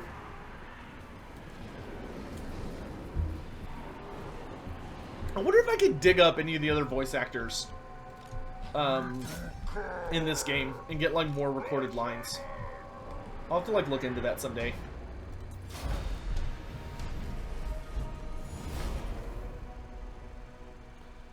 Didn't they sort of Primaris the Stormcast? They've got some new armor. They've got a new armor design, and they've cleaned up their design significantly. And it does look like they are already kind of starting to release models that overlap with the old models, so that you could get the new models, which look way better. But I don't know if I would call them, like, I guess you could say they've been Primaris sized. I don't think that would be an unfair way to look at it. Ooh, we got poison attacks. Nice. Alright. It's time for a ritual. We're gonna get 52 devastation from this. That is hefty. Woof! We jumped up 2 for that. Okay, I would very much like to, I guess I could blow up the Temple of Cain, and then we could start, like, beelining for Nagarond.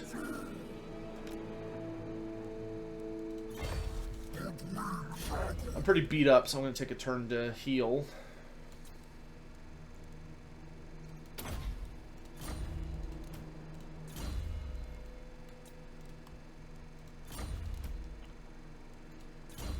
Yeah, Nagarond is a very sexy place for a Herdstone. That's why we're going there. Nagarond has a unique Herdstone. It's a purdy one at that. It's real purdy. It's got a purdy mouth. I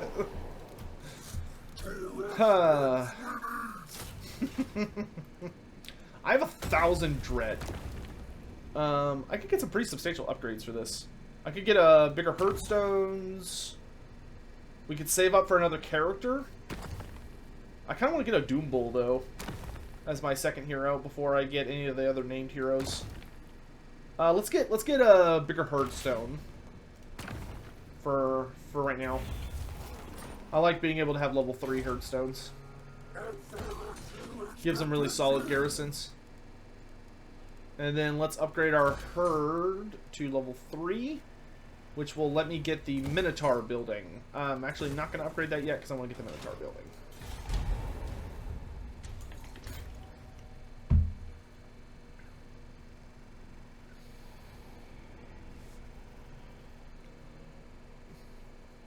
What would happen if the Skaven got bonked by a Celestit Prime? I have no idea. To be honest with you. I assume Skaven cannot be redeemed. but I don't know the technicals of how that works out. I'm sorry to say I do not have a degree in AOS lore knowledge when it comes to bizarre stuff like the Celestia Prime and how his Galmaraz bonking powers work. So unfortunately I cannot answer that question because I don't know. I don't think I want to use my Rampage. I think I want to save up one more turn so that I have a lot more health, and hopefully we can take Nagaron and turn it into a Herdstone. Well, would I read other short stories and post them on YouTube? Yeah, I could do that. Because short stories can be generally pretty hard to find. They go away eventually, so I wouldn't mind doing that.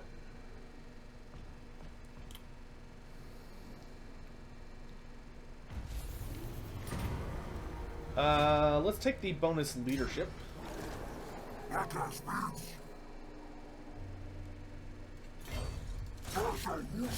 Nagaron will be mine! Oh, they only think they're gonna beat me. Can I audiobook read every Warhammer book? I don't think without getting sued. Do the Lizardmen still believe in the Great Plan when the world blew up? The Lizardmen went into a major, literally went into deep, deep, deep depression. But in Age of Sigmar, over the tens of thousands, if not hundreds of thousands, if not millions of years, we don't know how long it's been since the world blew up. But in the time since, they thought about it for a really long time and basically kind of came to terms with their failure of executing the Great Plan and decided that instead of moping about it, they would do everything in their power to completely and utterly exterminate the forces of chaos.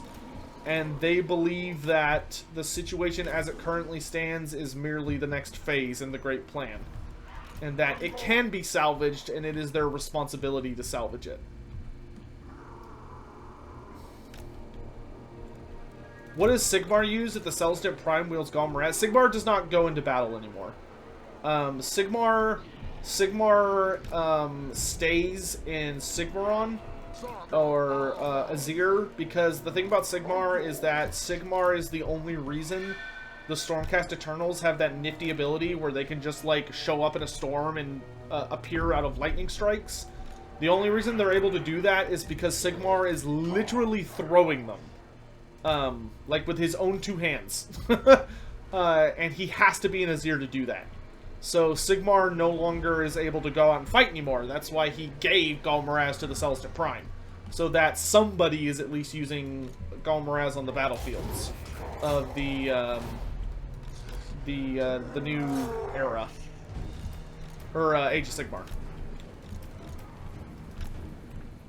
Sigmar would love to be out there punching faces, because ultimately Sigmar is a war god more than anything else, and Sigmar is at heart still a barbarian. Like, he wants to be out there going Conan on people's asses, but he just can't do that without sacrificing a massive amount of tactical advantages.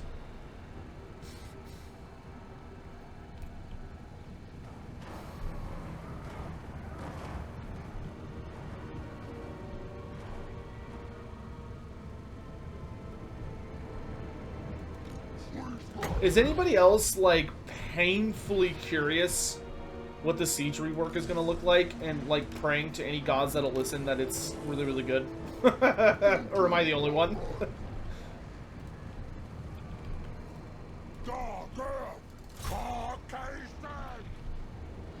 How long am I planning on streaming today? A while.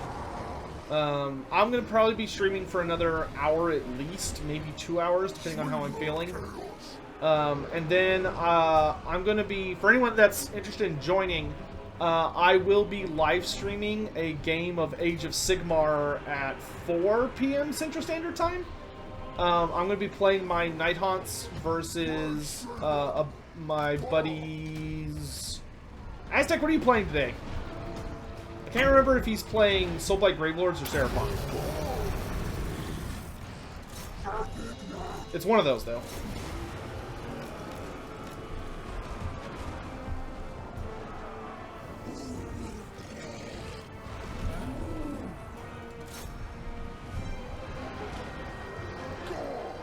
Ungors, to the ground.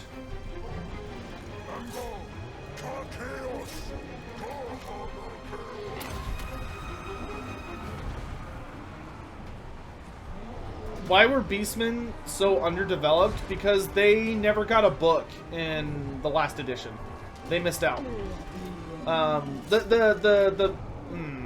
The big storyline, essentially, and why I hate the End Times more than you may think I do, is that the biggest thing that the End Times did to us as a community, like Warhammer as a community, was that it took away our ability to have complete armies in the last edition, which is a crime as far as I'm concerned. Games Workshop, because the End Times was coming and they decided they wanted to end Warhammer Fantasy, they canceled a metric shit ton of projects. And that included the last edition books for the 8th edition books for the Skaven and the Beastman and Bretonnia.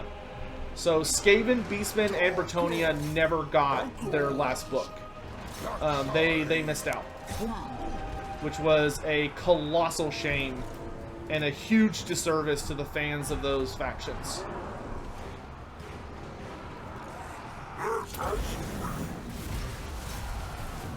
I wonder if they'll do a rework of the End Times. I doubt it. I don't think they ever want to touch the End Times again. I think Games Workshop would much rather if they never had to try to make that work ever again. Because I think they understand better than anybody that the End Times was just literally a no-win situation. There was no way they could do that where people were going to be happy with it. Like, people were objectively going to hate it because it was the end of their favorite setting. And if Games Workshop does their job right, they won't need to do that again. You know, they could just be like, oh, hey, like, okay, we've covered the Great War Against Chaos really, really well, and we finished the storyline for the Great War Against Chaos. So for the next edition or release, come join us as we release, you know, let's go back to the Great Cataclysm, or let's go back to the Vampire Wars, or, like, just jump to a different time period. They don't need to throw away the baby with the bathwater, as the saying goes.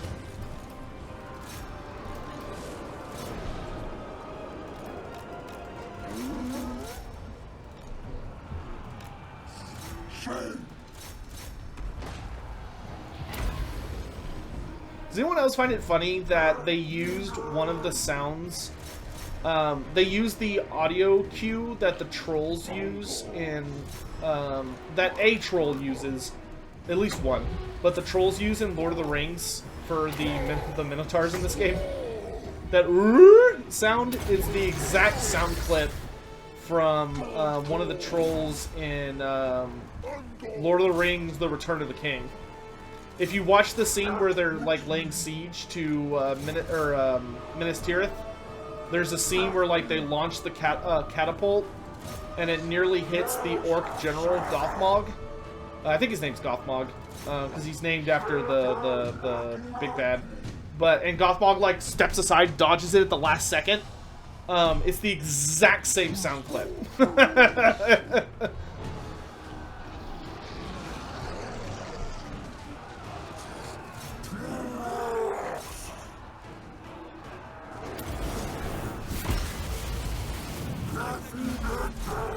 Nagarond is ours!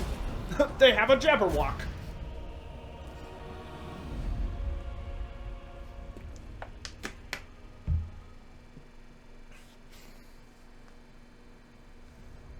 Vader TV,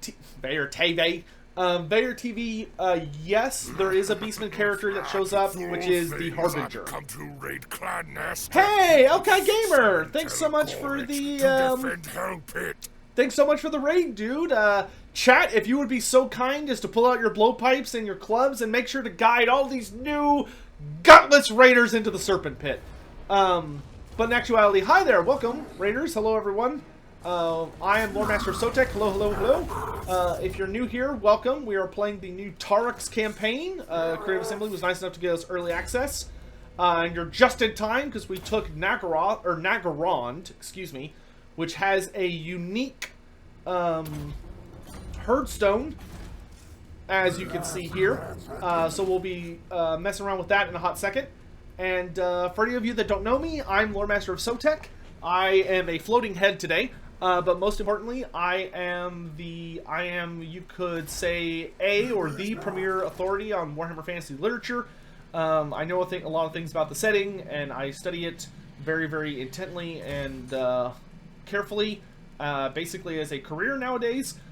So if you have any questions about Warhammer Fantasy, I would be happy to do my best to answer them. But we're also a chill community that just likes to hang out and have a good time, and we welcome everybody here, and I like to try and teach everyone as much as I can about Warhammer Fantasy so they can learn lots of cool things about it and find things that they love, because I am a deep, genuine believer that there is something for everyone in Warhammer Fantasy to enjoy and to love, and yeah.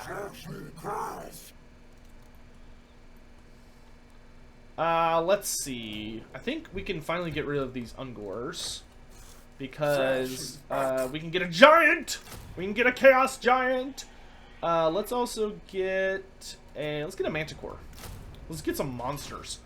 Elkai, what were you doing, my dude? What were you streaming today? Also, if one of the mods could type in the shoutout command for Elkai Gamer. We should have done that. Ah, damn it, we should have done that earlier. Who was it that rated us earlier? Is he still here? Hold on, let me find it. Nerd Rage Fred. If Nerd Rage Fred is here, we need to shout him out as well. Nerd Rage Fred. We could include him in on those shenanigans. Should have done that earlier. Bad Sotek, bad. That was stupid of me. I should have remembered that. It was bad etiquette. Alright. But yes, welcome. And if y'all have any questions about the new content, I will do my best to answer any of your inquiries.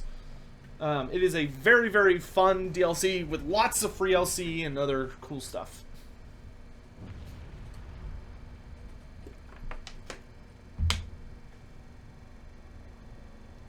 Have they updated Chaos Spawn, or are they still really weak? Chaos Spawn are great.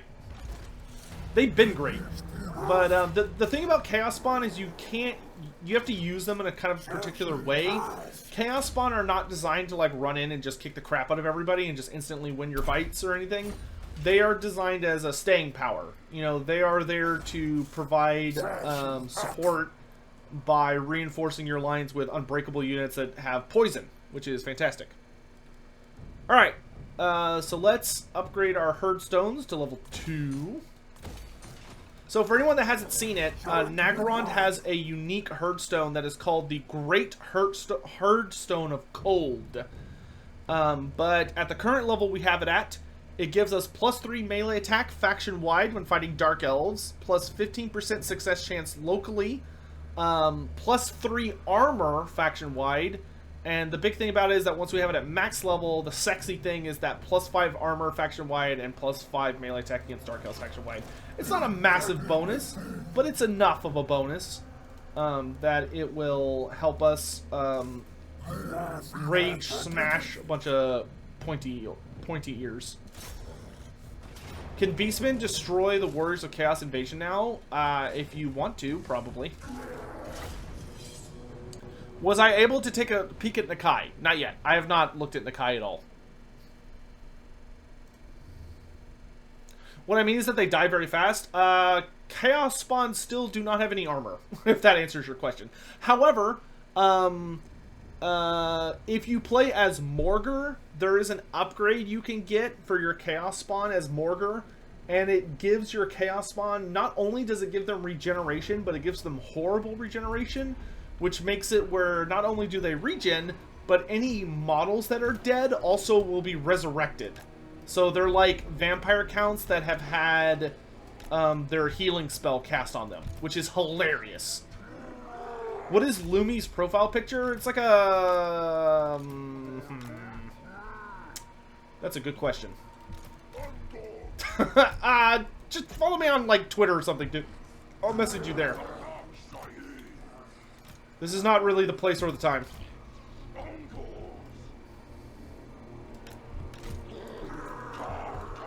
Regen and resurrect? Yes. It's pretty sexy.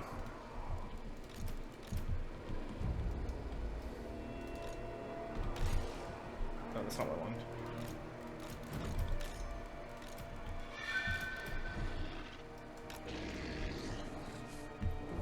Got a decent...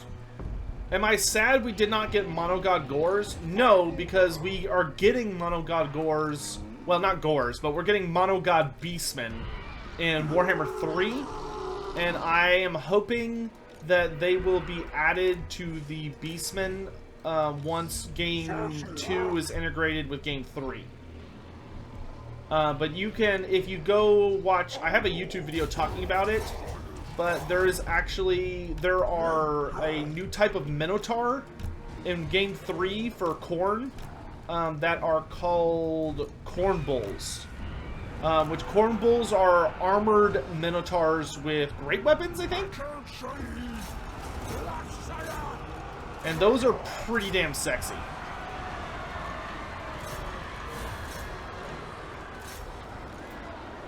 Like, I get hot and bothered just thinking about them.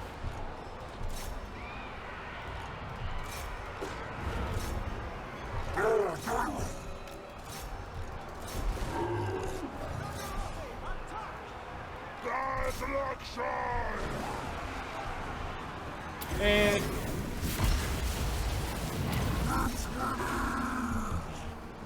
Cornitars, that's what they are, Cornitars. You're right, yeah, Cornitars. If they were Khorne Bulls, I think that would be too close to what Age of Sigmar would probably call them. But yes, they're Cornitars, and I am super duper excited to play with them.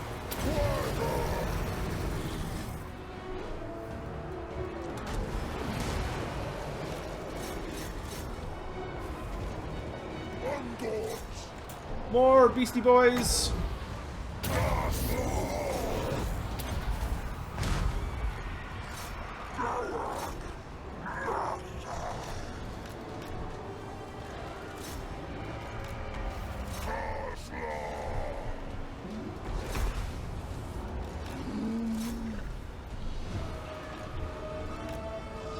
Alright, the enemy general is dead.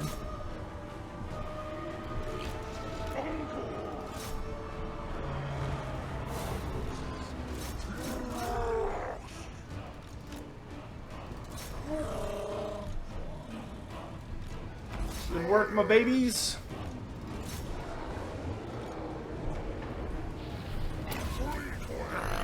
Another wretched foulism there joins the red host. If Chloe was a Beastman, what would she be? With how damn lazy she is, not a very good one. I don't know. Probably a large Chaos Warhound, presumably.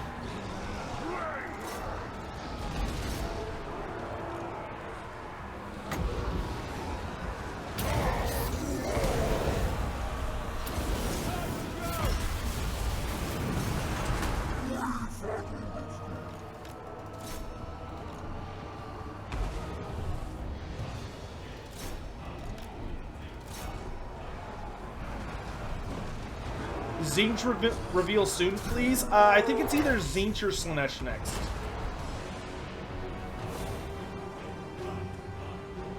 Oh, what the hell are all these dudes rallying for? Kill them.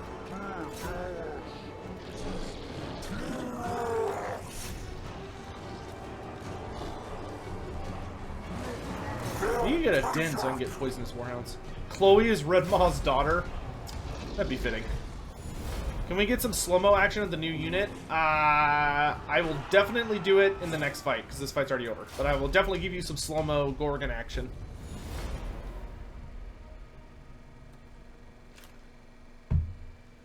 What do I think each of the new God factions is going to be stronger at? I think Khorne is going to be the best at just raw damage output. I also think Khorne is going to have the best long-range artillery, thanks to the skull cannons and stuff. Weirdly enough. I think Tzeentch is going to be the strongest magic faction, and is also going to be the best at short to mid-tier range shooting, with all like the flamers of Tzeentch and everything. I think he's also going to have an ass load of bounce spells, so I think he's going to be like a very magic-dominated faction, with like a lot of shooting tossed in for bonuses.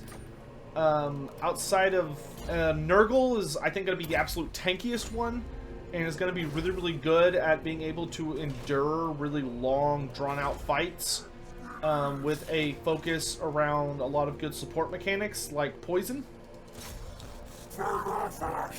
I also think that, and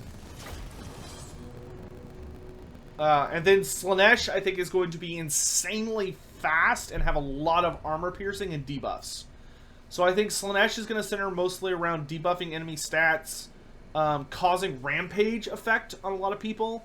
I think they're going to introduce ways for Slaanesh to cause Rampage to, like, force enemies out of position and stuff. And then, of course, lots and lots and lots and lots and lots of AP. And just fast. Just speed. Just speed for days. And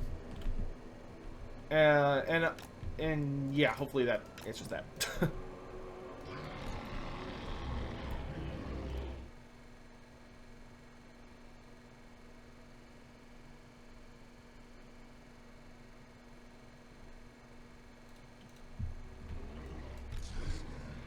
Alright, here we go. I'll just give you some more. Might not be the most satisfying because there's not a lot of enemy units, but you see that Gorgon coming?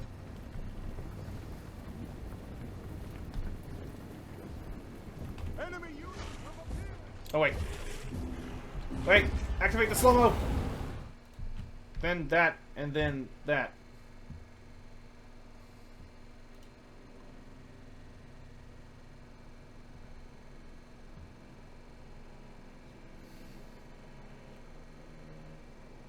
And then one of the Chaos Hounds, Sons of Chloe? Sure, I can do that. Well, I want to wait until I get Poison Chaos Hounds, because Poison Chaos Hounds are just better now.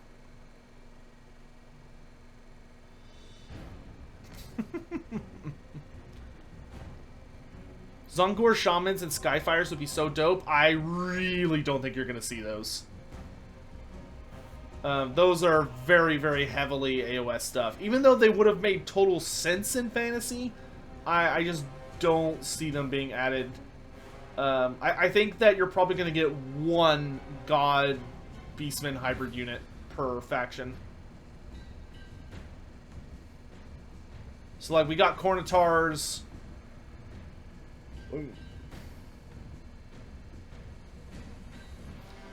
Chop Suey.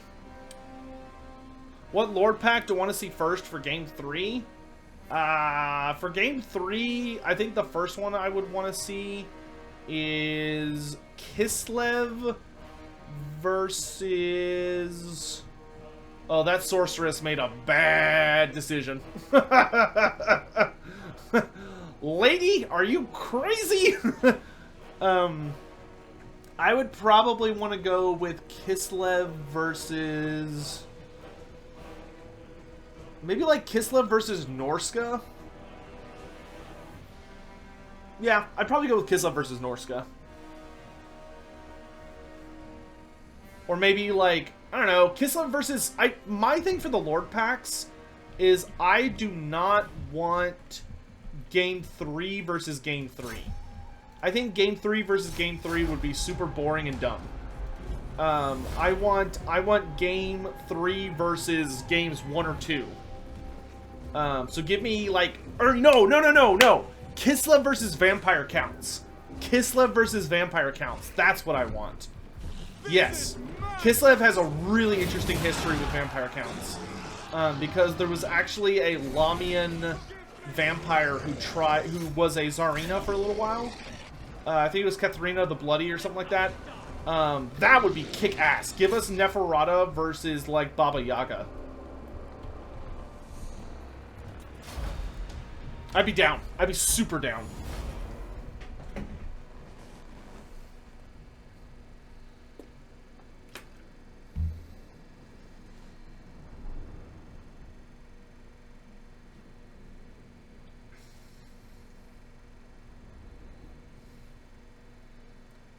You want John Wick 3 and Total War Warhammer 3? Did I just say 3 twice? I probably did. John Wick just running around, pop, pop, pop! all the characters. Baba Yaga, the Babas in the lore are agents of the Ancient Widow. Woo! We got to max Rampage! Which means we got the first tick in the Rampager bar for that bonus melee attack and weapon strength. Which, if you get this all the way up to the top, it is hilarious. 12 melee attack and 25% weapon strength. So we have maxed out our Rampage.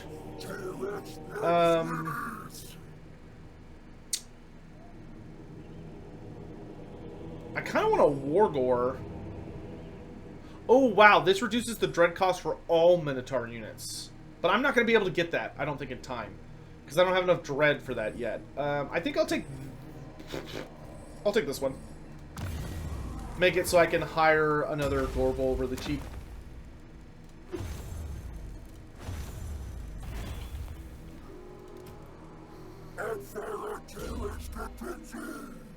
Alright, let's get Titans of the Deep Forest and Demonic Vigor. Oh, baby. Talk sweet to me. Does this give you Vanguard deployment?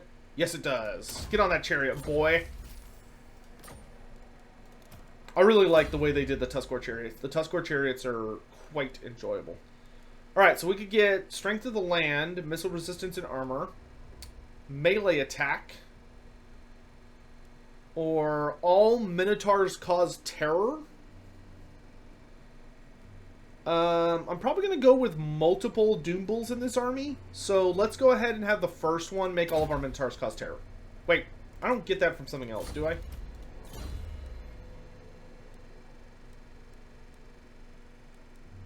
No. Okay, so yeah, let's go ahead and pick up... I was making sure I don't have like a tech or something that does that.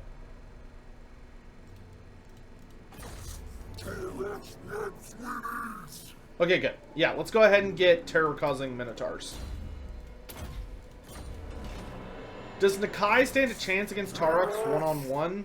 In-game? Or in the lore? Oh, in-game? I don't know. Probably not. Nakai is pretty trash.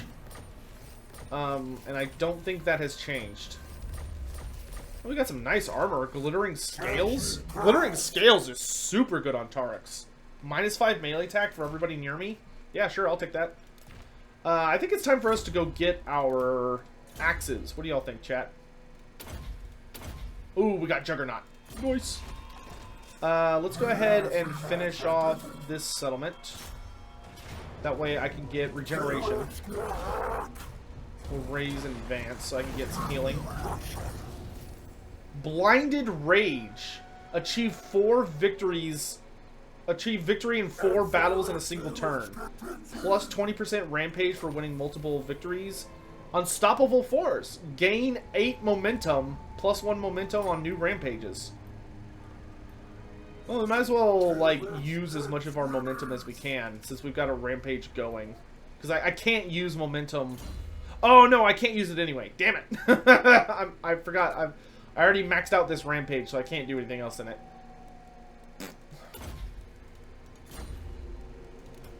Boo hiss, I say. Boo hiss.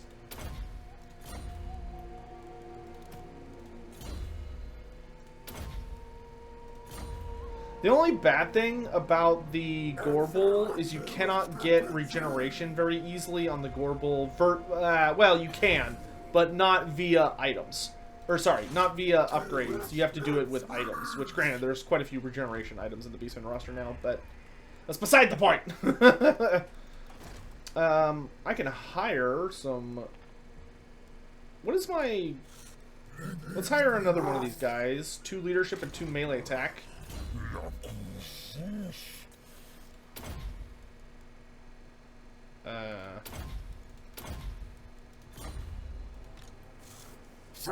How many can I have?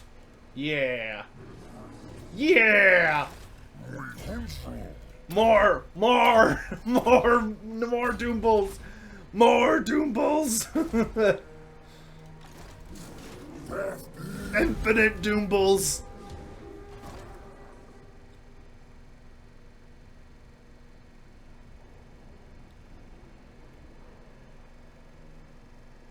I thought Kislev doesn't have a lot of established options since they weren't written as a full faction. Linkfire, so Kislev was playable way back in the day. They were not playable in like the later editions. But they were playable in the earlier editions, and the thing that added a ton of lore to them was that there was a super passionate expansion essentially created for the Warhammer Fantasy Universe through the Warhammer role-playing game. So they had, it was called Warhammer Fantasy Roleplay 2nd Edition. And Warhammer Fantasy Roleplay 2nd Edition treated the lore with extreme reverence. So it treated the lore very, very full of love and passion.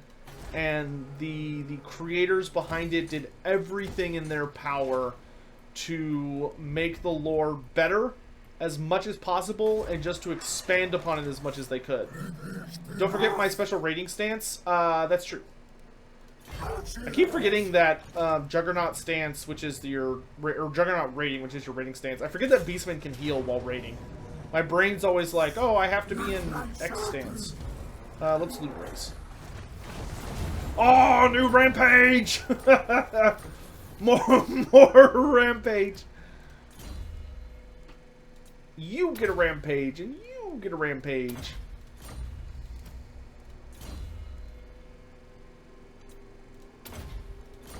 Ain't no party like a Rampage party, because a Rampage party never ends. Where are all the blood grounds for this? Okay, the only one left that are still left are the Greenskins and Haggrafe. So let's go blow up Haggrafe.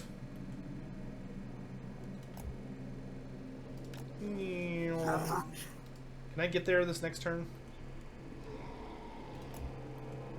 Yes, I can. Get out of my way, Chaos! Bah! Hulk smash! Haggrafe is mine, nerd!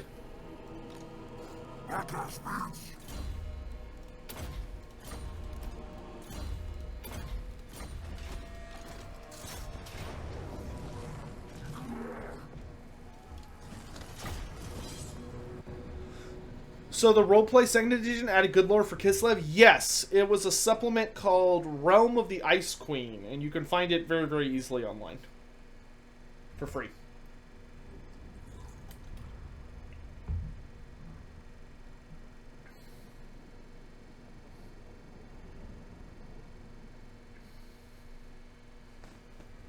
Allegedly. Allegedly. Do I think we'll get unique maps for major cities like Nagara and Altdorf for the siege rework? Maybe eventually. I do not think right out of the gate.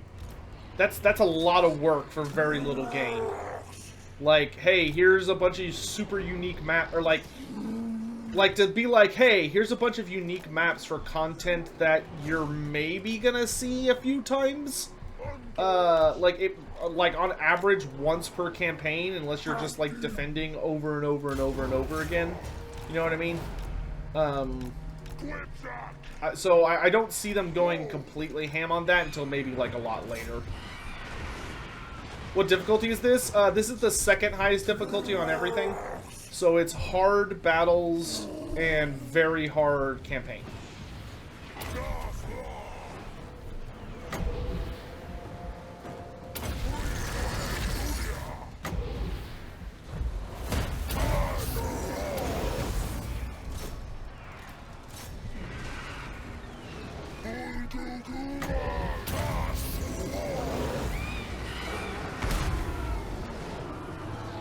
Oh, Kostaltin is great. I love Kostaltin.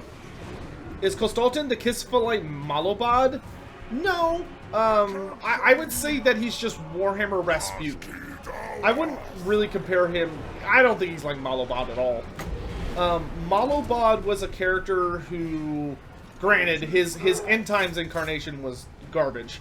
But Malobod was a character who was... he was basically like the best of what Bretonnia could be, but he learned the truth behind the Lady of the Lake, and that he realized she was an elven goddess, and he decided that he was not okay with the idea of Bretonnia being controlled by a god who was pretending to be something she wasn't. No matter what she gave them. He viewed it as a violation of Bretonnia's trust, and he saw her as a hypocrite, and wanted to do everything in his power to free Bretonnia from her grasp. So to do that, he ended up embracing people and powers that one could argue were not worth the cost in his attempt to right that wrong. What he perceived as a wrong. Cubicle 7 introduced Karl Franz's son. What do I think about it? It's alright. I'm curious if they'll do anything with that piece of information. Like, they left it very, very mysterious. And they didn't introduce Karl Franz having a kid. They brought back the idea of Karl Franz having a kid. Here's the thing about Cubicle 7. I love their game.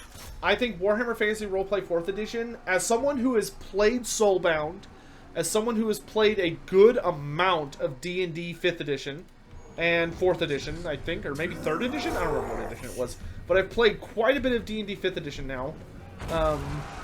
As someone who's played a lot of Warhammer Fantasy Roleplay 2nd Edition, and has played a good bit of now Warhammer Fantasy Roleplay 4th Edition, I deeply, deeply, genuinely believe that Warhammer Fantasy Roleplay 4th Edition is the best role-playing system, period.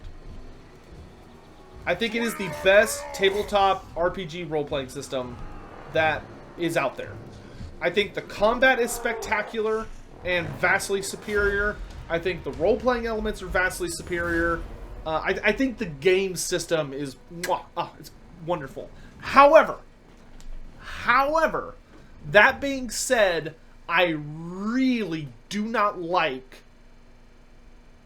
what Cubicle 7 has done with the lore. Cubicle 7, instead of just doing modern Warhammer lore, they were large fans of 2nd Edition and even 1st Edition. They were very big fans of 1st Edition, apparently.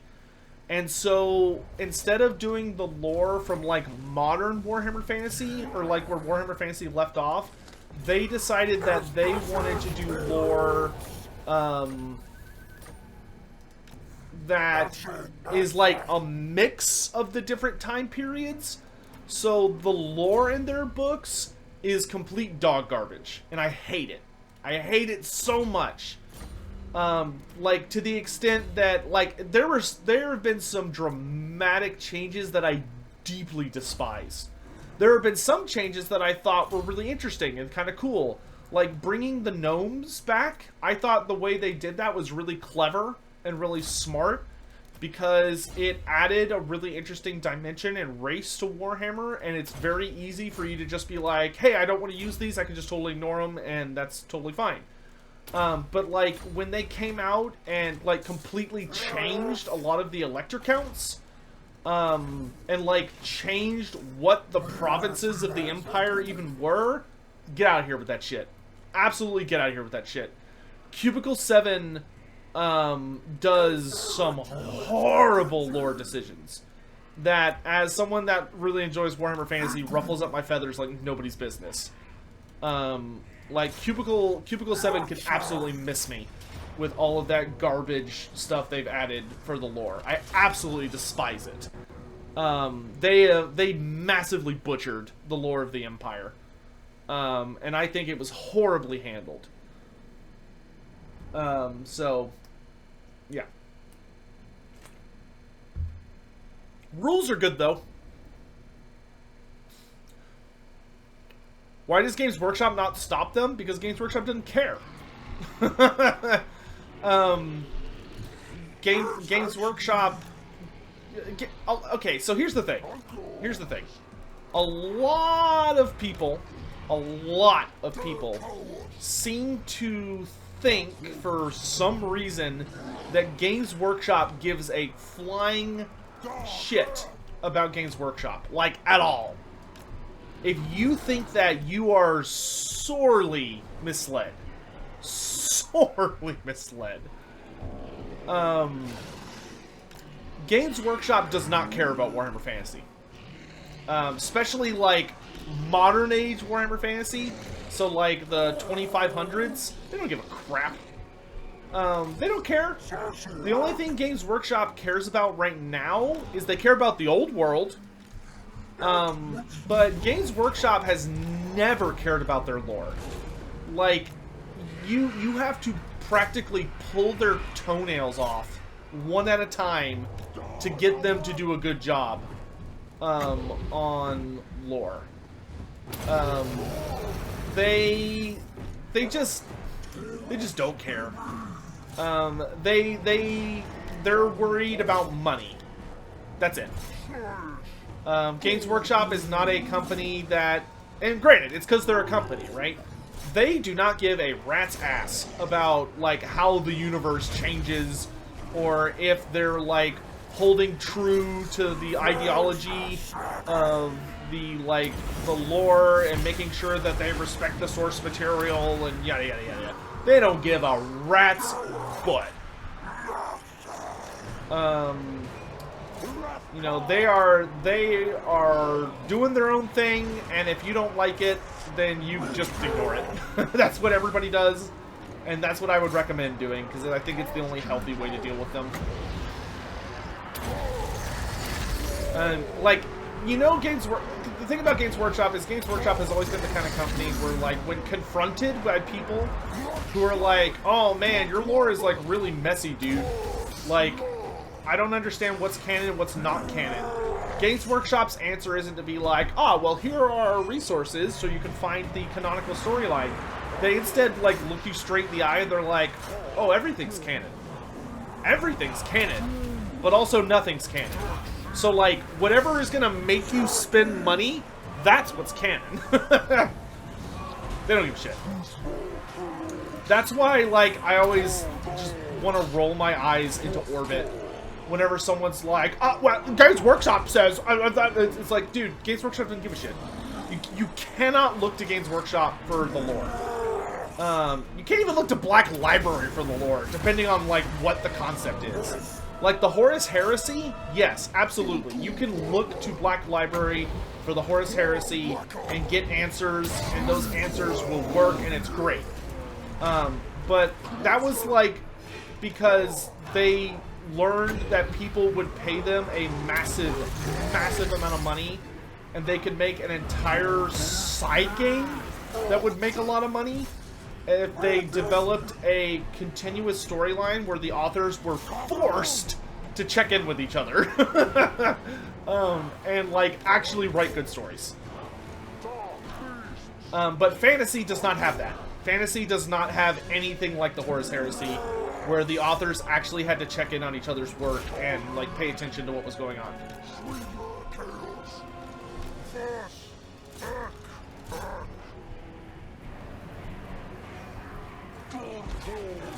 And I'm saying that as someone that's never read Horus Heresy. I'm kind of saying that in ignorance. I imagine there is somebody out there who's like, well, actually, like, the Horus Heresy has, like, this massive problem. But, yeah, you know, take it how you will.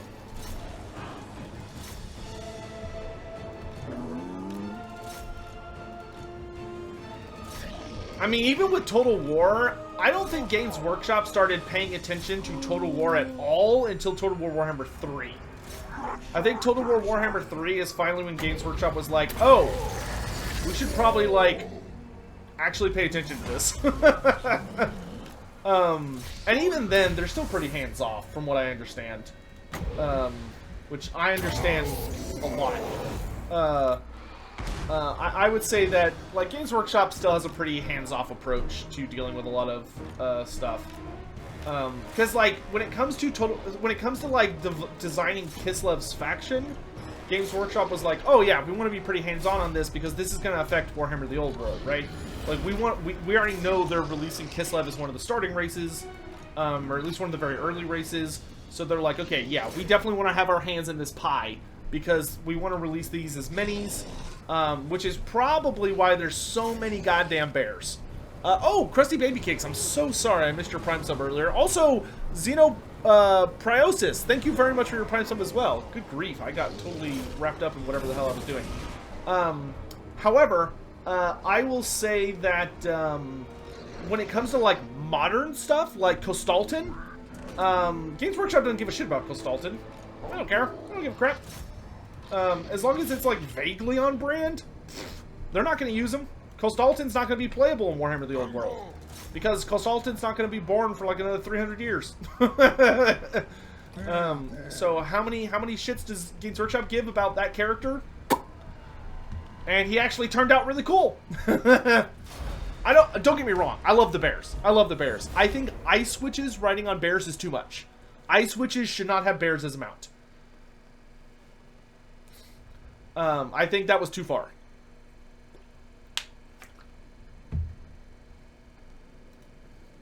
Boris lives. Boris lives. Boris lives. He lives in this house. How dare you doubt my creed? We've been over this. Boris Boca is alive. Damn it.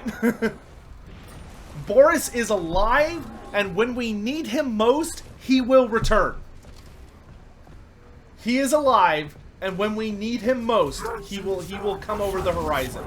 Mark my words. Mark my words.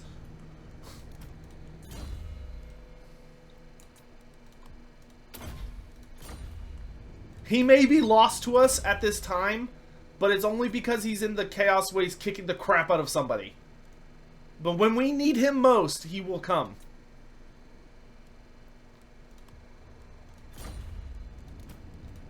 Probably his free LC.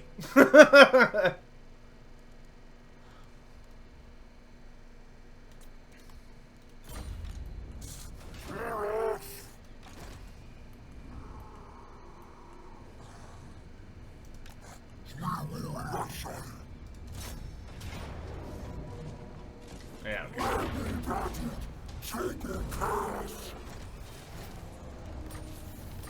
Another Rampage complete. Nice. Alright, and I think this ritual is actually ready now. Yep. Perform the ritual! Kaboom! Very nice. So now we can upgrade Minotaurs. Yes!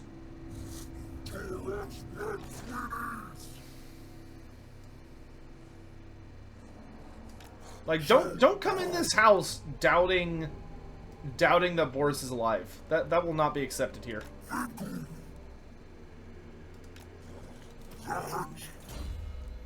Does Rakarth have any Gorgons? I don't think so. I don't know why they would give Rakarth access to a DLC unit. I don't think Rakarth has access to DLC units. I think he has access to, like, basic units from, like, other rosters.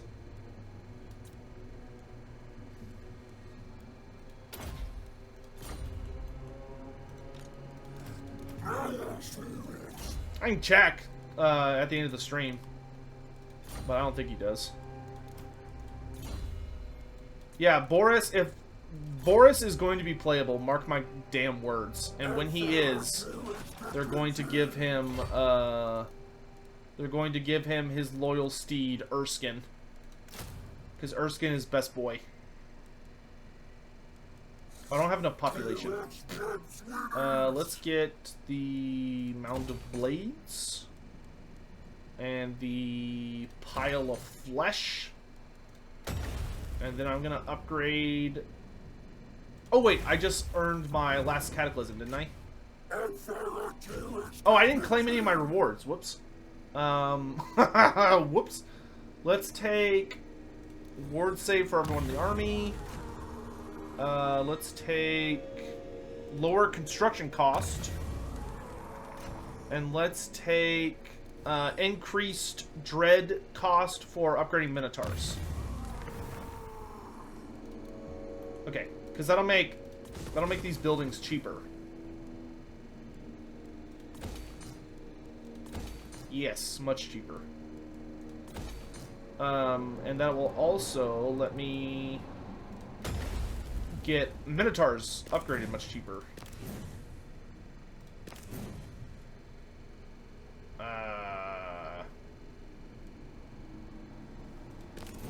Okay. Did they make any changes to the Bray herds? What? You mean like the basic ones? Yeah, there are massive changes to the Bray herds. Bray herds are colossally different. I would say they're almost unrecognizably different. I think it's almost time to phase out the Ungor Raiders.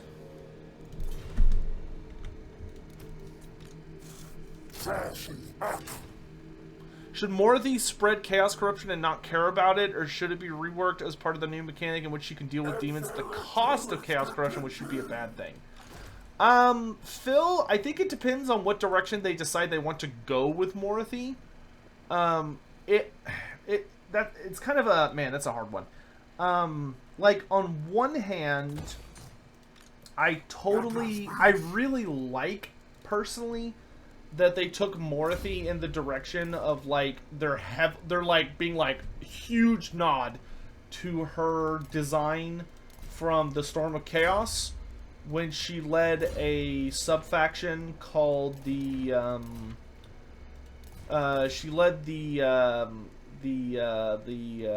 my gosh, brain fart.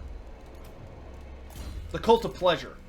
I think nodding to the Cult of Pleasure is fantastic. And I absolutely love it. I think that's a really good way to handle her character. Like, granted, you know, I'll fully admit that, like, yes, that is not her, like, modern interpretation. Because her modern interpretation is that she is, of course, a character. She's not associated with Slaanesh at all, you know. But, like, she's vaguely chaos associated. Like, she still definitely makes pacts with chaos to further her own ends. But she's no longer, like, buddies with Slaanesh. Instead, they created a pleasure god just for the elves, which is Authority, to replace Slaanesh. However, I think the callback is really cool. Hey, Soltor, thanks so much for gifting 5 subs to the community, dude. Man, you're just going nuts.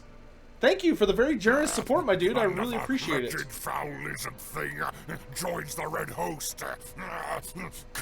Maybe I could start some movement to show Cubicle 7 they're doing the lore wrong.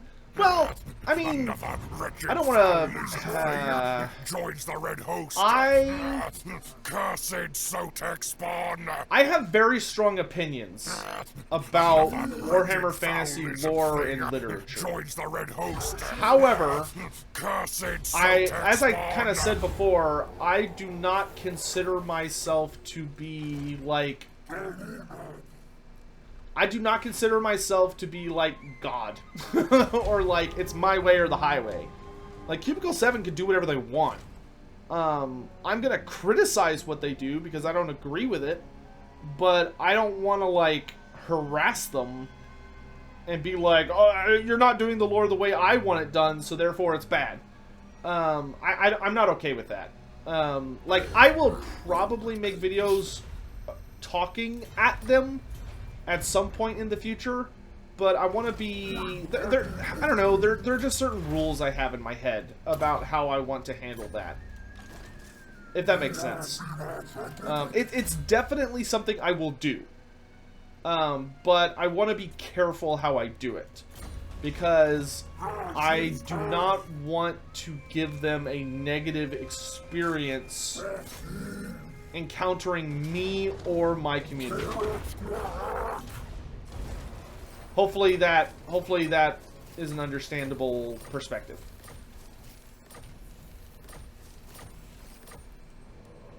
I never want to be hostile. Who is my favorite Druki? My favorite Dark Elf character. That's a good one.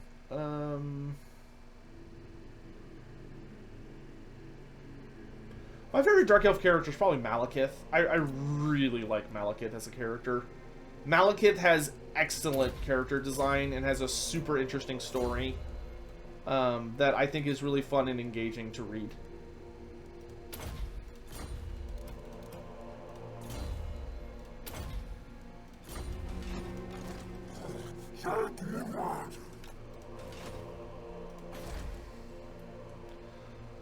Do I think the remaining Total War Warhammer 3 races will get trailers like Korn and Kislev did, or just in-engine trailers? Do you mean like the CGI trailers? They only do one of those per game, generally. The one exception was that time they did, Norska, which was announced with a CGI trailer, which was super weird. But generally they only do those once per game. Like maybe the ogre, maybe the pre-order race will get a CGI trailer. That would be kind of cool, especially if it was ogres. I would love to see ogres in CGI. I love CGI trailers. I wish they weren't so expensive to make. I just love animation. Like, man, if I can do anything, like, just random aside, if there's one thing I really wish I could do right now, I wish I could, like, hire artists that do, like, animatics and stuff, and just inspire them to be really passionate about Warhammer stuff, and then just pay them money to, like, make animations and animatics about Warhammer Fantasy. Oh, I would love that. They'll make one for Cathay. I could see Cathay getting a CGI trailer. But that being said, I don't think... do I say it? Do I say it? Yeah, I guess I say it. I do not think CA is going to be able to do jack squat to earn the trust of the Chinese community after the whole 3K incident. Like, Cathay would have to be something insane to get them to forget that. Apparently they're still pretty upset about it, from what I understand. Like, as someone that has, like, spoken with other creators who seem to be much more aware of the Chinese market, they are still very upset about that. Which I don't blame them. I hope they don't hold that against Fantasy, but they're probably going to. You know, it's not Fantasy's fault what happened to Three Kingdoms. It's a shame what happened to Three Kingdoms, but, you know, Fantasy has nothing to do with it. But it is what it is. Hexawaddle next? Hexawaddle next. Well, I actually want to go kill Marcus Wolfhart next.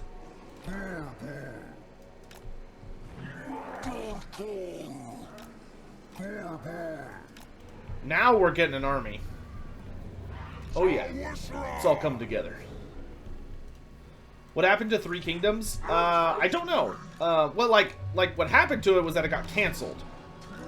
Three Kingdoms supposedly had, like, other DLCs coming and, like, some other projects and stuff, and they were just like, nope, just kidding, and they canceled the game. I don't know why. I don't know what happened. I don't even want to speculate about what happened, because that would be really, really irresponsible. But something happened.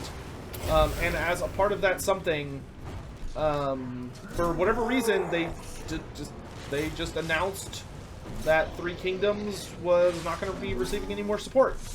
And I think the thing that was really bad about it was that the way they announced it was really tone deaf. And I honestly think that's because... I'm not going to say that. That's because that's just speculation on my part.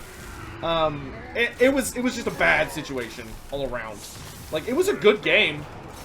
It was. Like, I think that game had plenty of life left in it, and there was plenty more support for it to be done.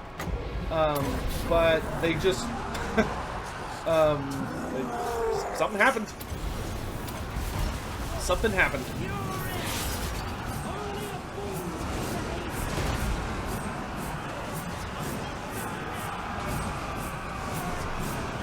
Okay, Malekith is dead.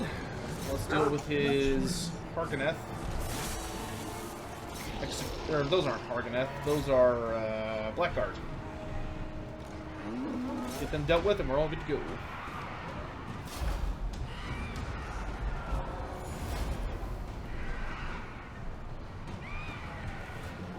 there was a lot of frustrations about it. Like Three Kingdom had a lot of issues still. Like there was a lot of very particular bugs that the community had asked repeatedly to be fixed, and they were never fixed. They also, like, apparently, like, I did not understand how complicated Three Kingdoms is, like, as an era, and, like, they did this weird DLC strategy where instead of just adding on to the game they kept, like, jumping around to different time periods within Three Kingdoms. And from what I understand, there is some argument that even, like, one of the most popular eras never got really covered. But once again, that's me just kind of speaking out of my butt. It was just a mess. It was just a mess. There's no other way to say it. It was just a big old fat mess. Which is a shame, because that game deserved to be well loved and to have, like, a full life cycle and all that stuff. And it just wasn't able to get there.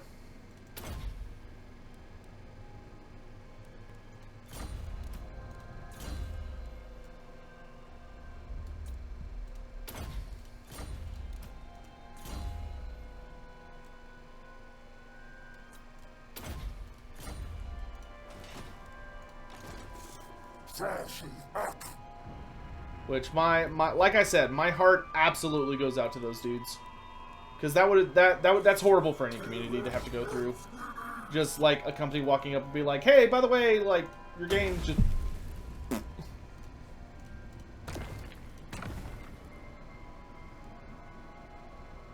I really want to get both of these upgrades before we hire a new horde, so let's save up for those.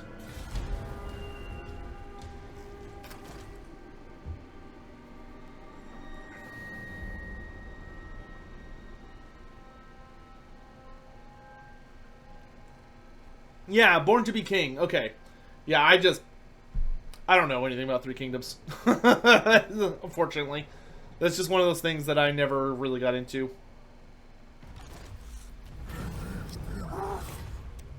So, in a way to put it that I think the Warhammer Fantasy community would better understand is, if I'm understanding it correctly, the way I would say it is that it sounds like the problem was the Three Kingdoms game was basically, like, coming out and saying, "Hey, welcome to Total War Warhammer," and then like, you think, "Oh my God, it's gonna be like Warhammer Fantasy," because that's like what everyone understands fantasy to be, is Total War Warhammer.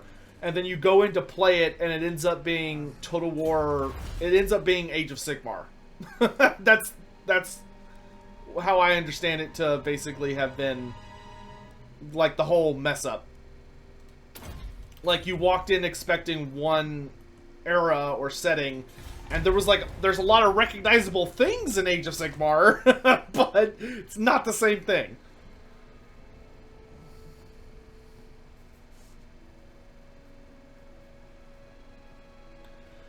If we're getting a dragon race in Age of Sigmar, what do I think Malarian's faction will look like? Malarian's faction is probably going to revolve more around, like, shadow demons, but that will have, like, very draconic appearances. If that makes sense.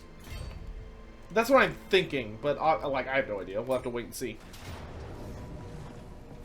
Alright, let's do the quest battle. This quest battle is actually really fun. Because there's just like a whole bunch of crazy bullshit that happens. And also Sporticus shows up. And Sporticus is a fantastic character. It's time for Death Knight.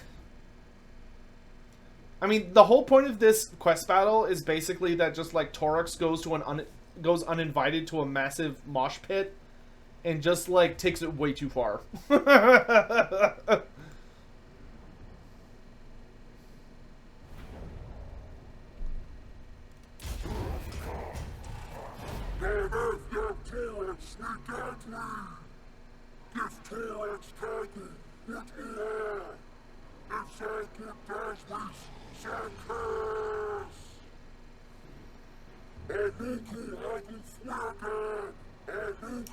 Where are Gorgons on the monster power scale? They're super high up near the top. Gorgons are really strong.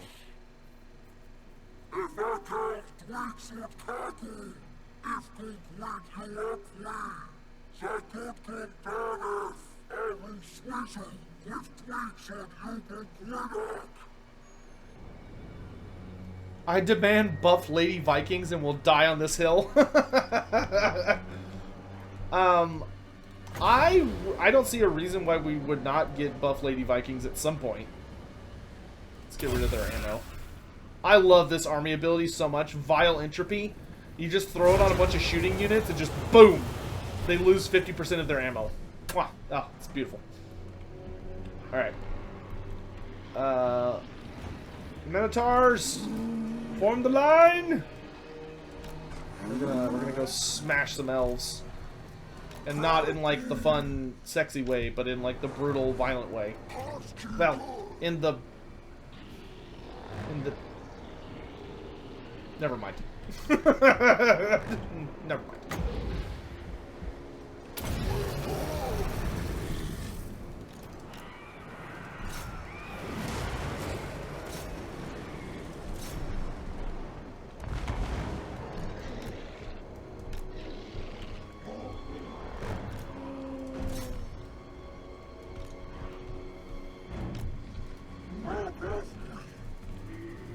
What do I think about Araby's chances as a standalone race? Completely impossible. Not even remotely in the chance of reality. Oh god, oh god. However, I do think there's a chance that Araby will be added into the game. But I do not think they will be a standalone faction. I think they will be part of the... I think they will be part of the Southern Realms. I am working on a DLC proposal video for it. I'm wanting to have artwork done of all the units and everything. That way it's not just like me just like randomly talking and you having to imagine it, but like being able to see what I'm talking about. So, you know, when that gets done, I'll let you guys know.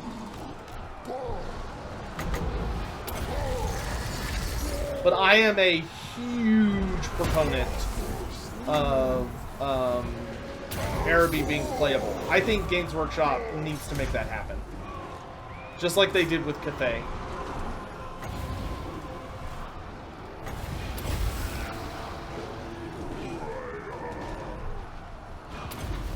Because I'll tell you for a fact, I will tell you this for a fact. Creative Assembly is not the problem.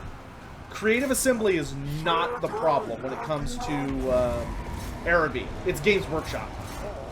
Games Workshop is scared to death of doing Araby, and they need to get over it. Especially with Creative Assembly helping them out. Like, Creative Assembly knows their shit when it comes to representing other cultures. And it's time for Games Workshop to get over the hump of, like... Okay, I'm gonna say this, and I realize this could come off sounding bad, potentially, but I'm gonna say it because I feel pretty genuine about it. And I try really hard not to back down from even difficult topics. But let me just say that I like when it comes to like adding something like Araby, or Cathay or End or anything else. Games Workshop has this massive fear, understandably, because they did a really shitty job of it back in the 80s and the 90s. But Games Workshop is really, really scared of representing non-white cultures. They're very scared of it. They are more than happy to represent like non-white people cultures or non-European cultures if they are like a fantasy race. So like if they turn them into something, then they're like, oh yeah, sure, yeah, no problem. But the moment like if they're like still people, Games Workshop gets just super cagey about it. And I get it. You know, I get it. If you go back and you look at what kind of some of the stuff they used to cook up, yeah, wasn't that great? Yeah, Sporticus has arrived. But I think it's time for Games Workshop to get over it. They made some mistakes in the past. That does not mean that they're going to make mistakes for the rest of all of eternity. And it's time for them to get with the program and allow a lot more interesting representation in Warhammer Fantasy.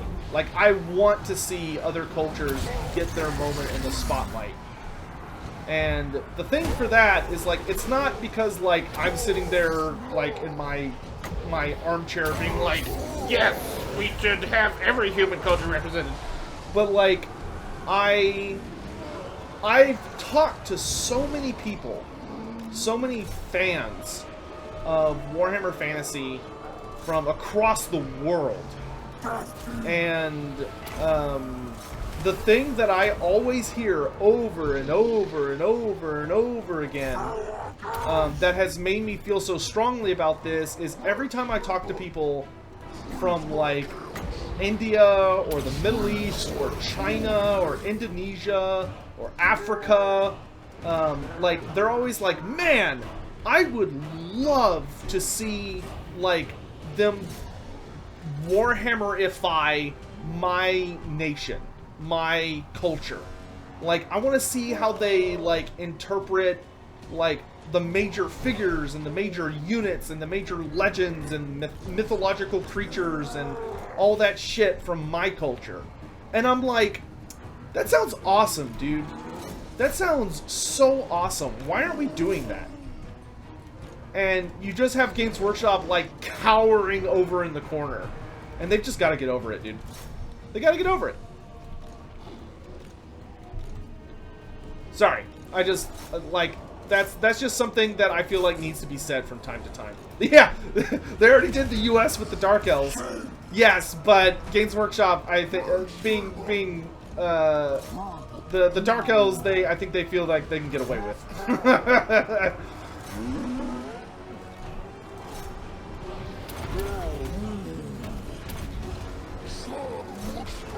Like, Araby could be fantastic. And I hate that it is, I think, not possible for Araby to receive a full standalone faction. I think the ship for that has already sailed. However, I do think there is still a chance that they could make a fantastic addition to really allow the Southern Realms to come in swinging to represent, like, the Men of the West kind of faction, where you have Araby, Estalia, Talea, and the Border Princes teaming up and, like, mixing their cultures into this badass melting pot that brings out, like all these really super badass creatures and technological units. Like, you have Camel Knights fighting behind cannon barrages and you know, Estalian, like, conquistador infantry with, like, diestros firing pistols, and you got, like, Talayan siege experts and mercenary groups running around, and you've got the Arabians summoning djinns onto the battlefield, the elemental spirits as their monsters. Like, that sounds awesome. And, like, just have a legendary lord from each culture bringing different fortes, and I think that would be great. Doesn't help that the people who are most likely to complain about Araby aren't the people themselves, but some white guy with too much time. Well, people are going to complain no matter what. I mean, people, like, I shit you not. I do not agree with this. Okay, I'm gonna do this. I do not agree with the position I'm about to state, but I understand where they're coming from. I think they are swinging too broadly with their axe. However, I am well aware of there being a movement. I don't know if I call them a movement, but there are a number of individuals who are the kind of people that I think fairly look for criticisms and, like, you know, the things they enjoy. Because I think that's an important thing for us to do, is to keep our eyes open for things that are maybe not great. Hey, Arkard, thanks so much for the raid. Man, we've had so many raids today, dude. I am a floating head. It's true. I am a floating head. I took a lesson from Oxiodal, and I'm trying out my new chameleon, my chameleon pigment t-shirts. And I would say it's working very well. Thank you very much for the raid, Ark. Dude, Arkard, I hope you're doing well. We have not talked in a criminally long time. Yeah, thank you for one of the mods. If we could do a shout out for Arkard, please. Thank you very much for the raid, my dude. I'm assuming you were playing the new DLC. How you liking it, my dude? I hope it's going super well. I am in the middle of a massive rant about Warhammer Fantasy and its design and history. So you kind of walked into an awkward moment because I'm gonna keep going. But let me just like state that there's a lot of context leading up to what I just said.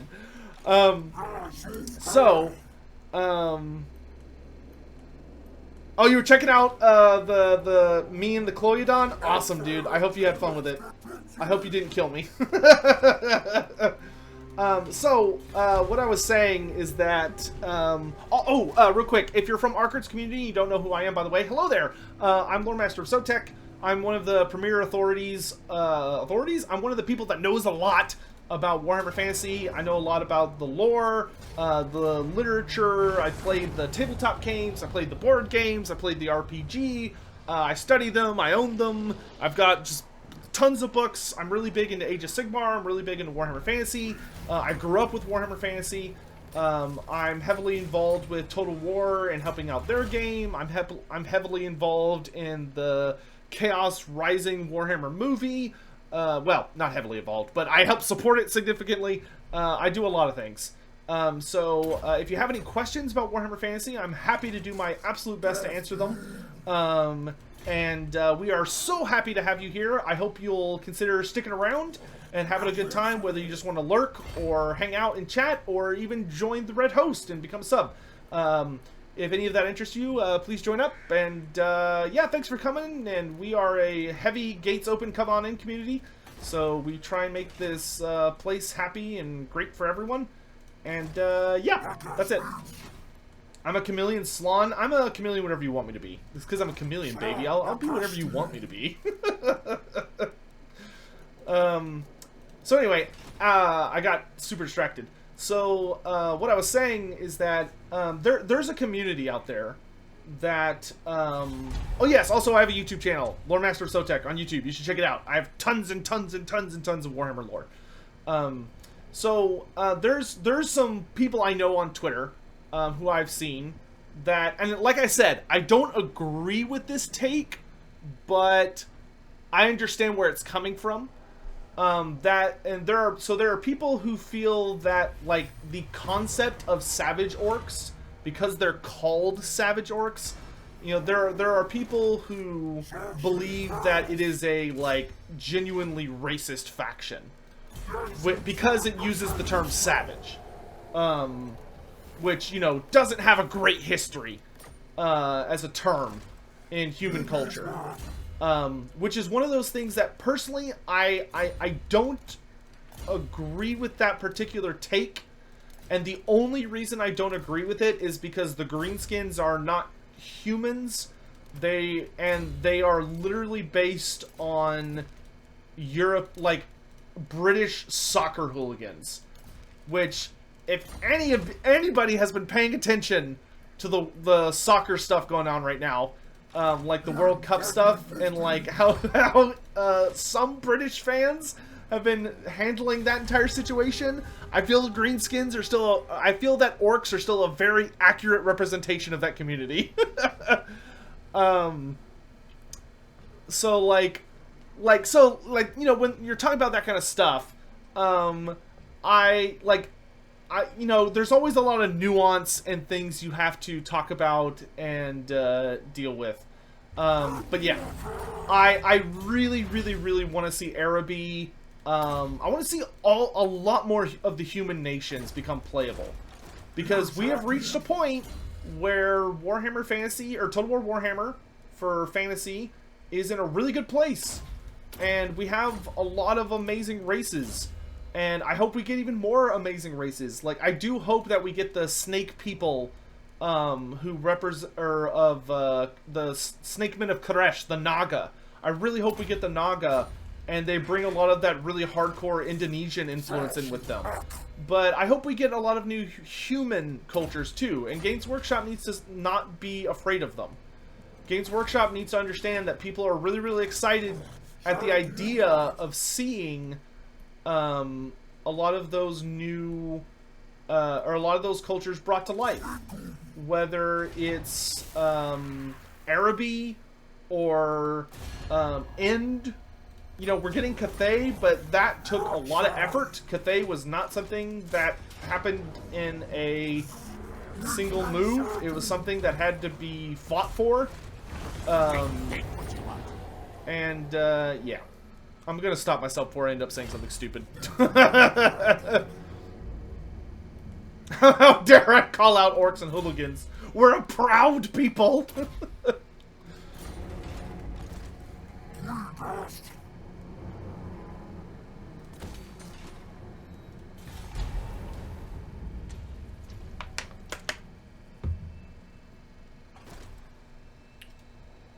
Give us Astalia? Yeah!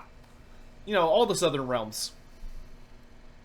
I'm excited for Kislev in Warhammer 3 until they got reduced to a beat joke by CA. Okay, so Deviant, I think we have to be fair.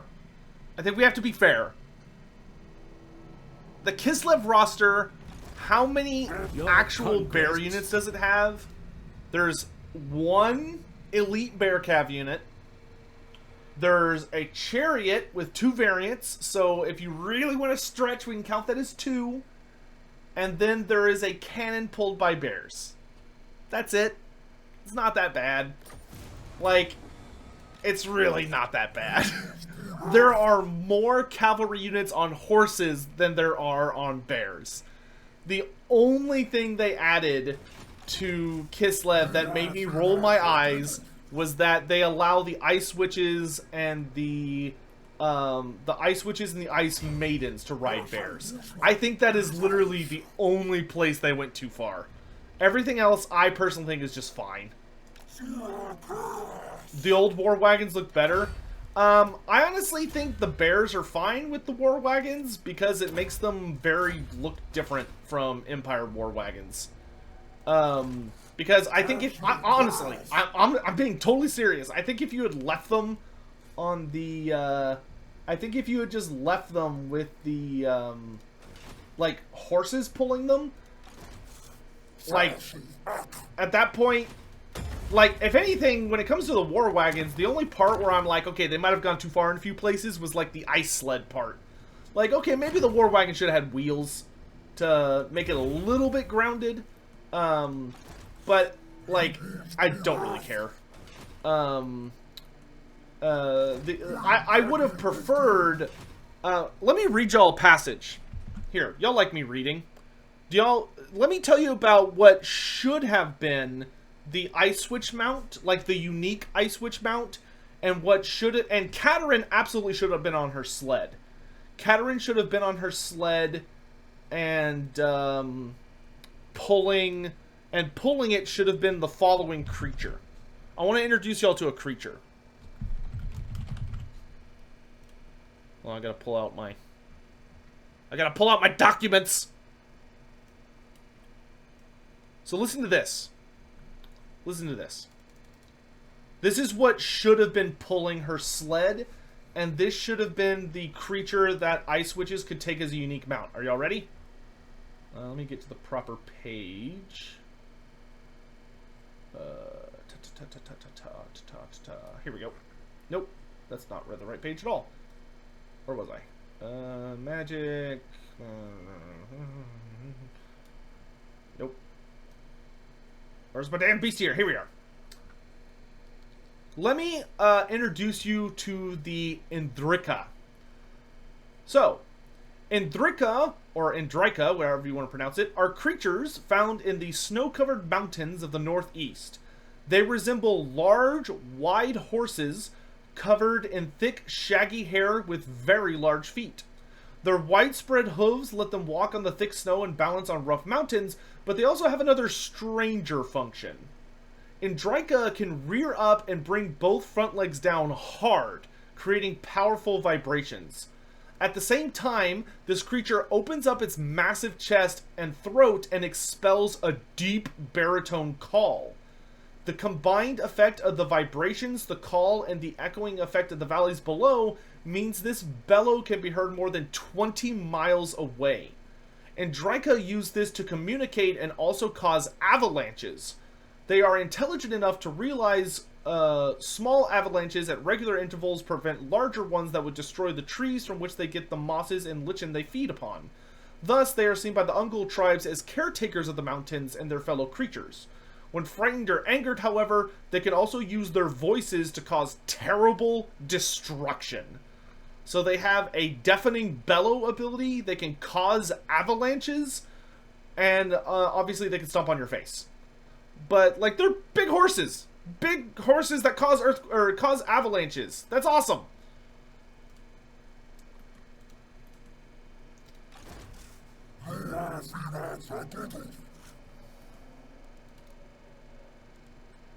What's not to love about that? Let's see. Oh, the Sisters of Twilight. How delightful.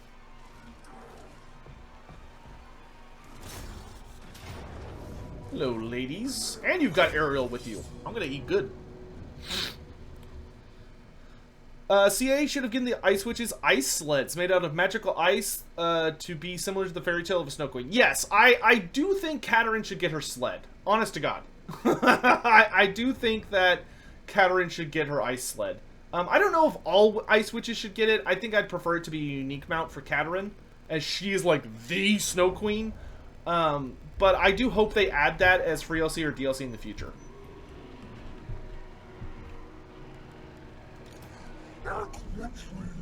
Araby as part of the Southern Realm would make the space tighter for the other factions. It would mean we would get the full potential of neither of those races.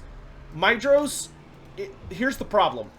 You could not introduce Araby or Astalia or Talea or the Border Princes separately, because if you do that, you have to give them multiple legendary lords with multiple start locations on a full roster. You're asking for 4, or however many of those you think are viable, additional races. That is a ridiculous amount of work. Like, that is an insane amount of work. I understand that you're, like, really passionate about maybe one or all of those guys, but I think it's... I'm not saying this to, like, put you down or to, like verbally accost you or something, but I think that's just a completely unrealistic, a massively unrealistic expectation. And if that's what you want to fight for, then you're going to get nothing. I think the most important thing when dealing with, like, creative assembly is to have reasonable expectations as part of all of your arguments so that they will actually consider them. I think if you walk into that room, or, you know, virtual room that's not real because, you know, internet, but I think if you walk up to them and you're like, I want the world in my palm and y'all better make it happen, what do you expect them to do other than to just look at you and be like, this is fucking ridiculous? No. Like, we're not gonna do that. That's absurd. Like, that's the only response you're possibly gonna get for that scenario. And like I said, I'm not saying that as like a put down or something. I'm trying to make it, I'm trying to explain that to make things happen, you have to be willing to compromise. And you have to be willing to try and look for ways to meet them halfway. And I feel like demanding that each of those races be completely released as its own separate identity is being very inauthentic with the argument, and that you're just not going to get anywhere with it. But obviously you're totally entitled to feel the way you do about it. Like, if you're like, yeah, cool story, but fuck that, that's okay. That's totally fine. You know, all I have is my opinion on it. And you've got yours, and that's all there is to it. I can tell you that I feel ironclad in my opinion, and you may well feel ironclad in yours, and may, you know, I wish us both the best of luck, and may the best man win. Does the Praeton ever part of the official Beastman roster, or is it just part of the Monstrous Arcanum? It's just part of the Monstrous Arcanum. But CA has been very active and reliable in trying to bring all of the Monstrous Arcanum to the game. Bit by bit. Creative Assembly seems incredibly fond of the Monstrous Arcanum, which they should. Monstrous Arcanum is fantastic.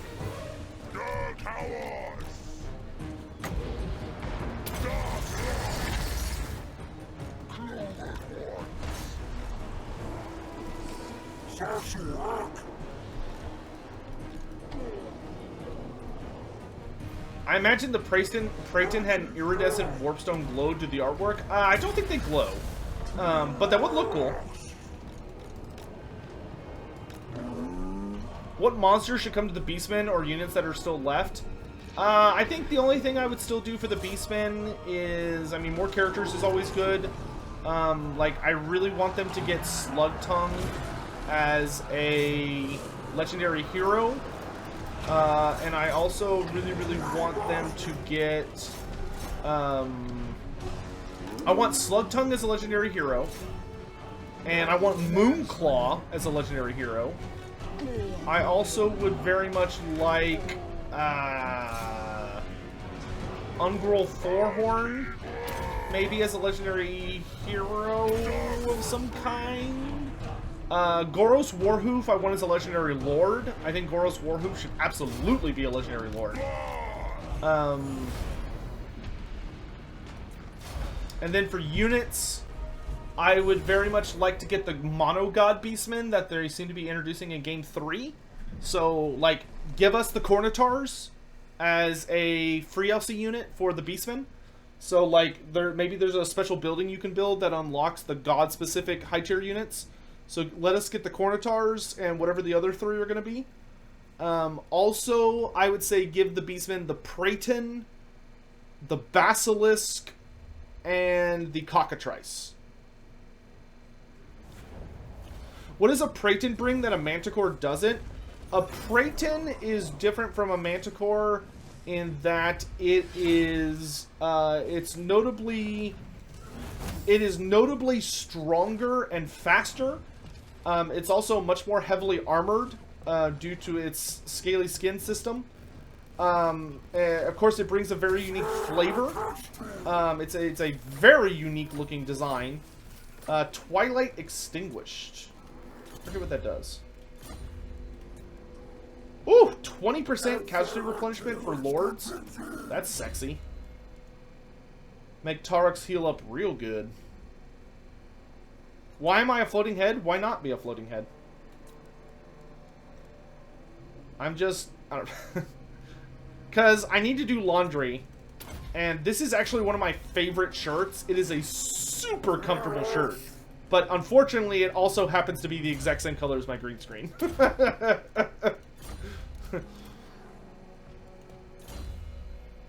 Yeah, the Praeton, you can kind of think of the Praeton as a Beastman dragon.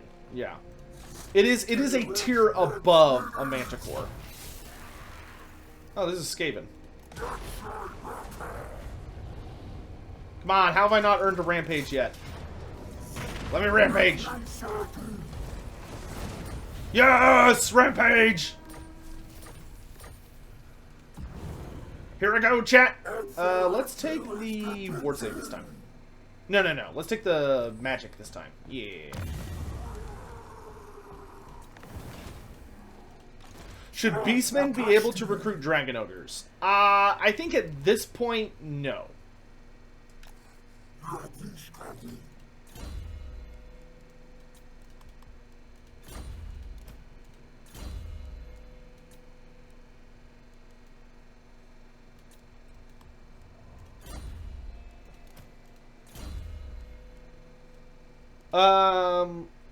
Gothor is a halberd-wielding, magic-using melee lord. How is that comparable to Kazrak the One-Eye? Wait.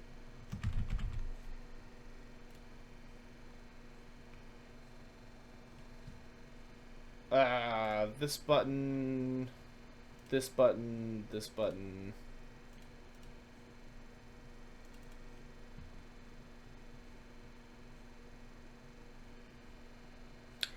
getting magic from? I was gonna say, it's... Ah, I see. The Sign of the Dark Gods. Randomly pick a spell from the Lord of Death every start of every magic phase. Uses a bound spell. Power of half its... Oh, wow, that actually is really bad. That's not a good ability at all, is it? Poor Gothor.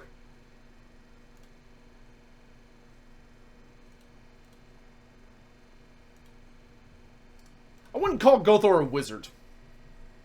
Gothor is like a... man, what's the best way to compare it to? Gothor is...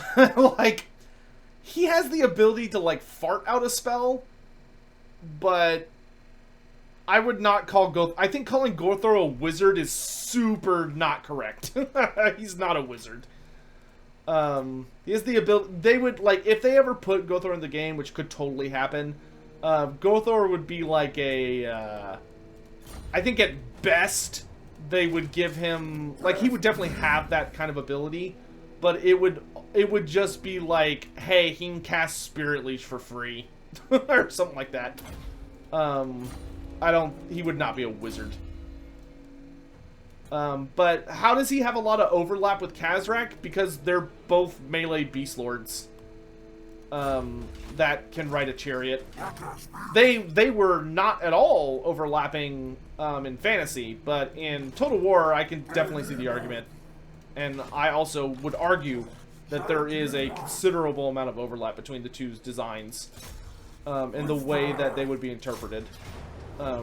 Gothor would basically be more of like a, what if I made a character that was very heavily focused around halberds? Or chariots, instead of just kind of focused around chariots. It's been 5 years and there's still no Slayer hero? Weird, I know. Yeah, dwarves definitely still need like 2 DLCs. Like, I'm glad they got Thoric Ironbrow. That was fantastic. I'm super happy about that. But I still think they need at least 2 full Lord packs. Do I think CA will add Teto Echo in the future? I hope so. I would personally like that very much. I think he'll be a legendary hero, though, not a legendary lord. I don't think he would add that much value as a lord, but as a hero, he'd be amazing.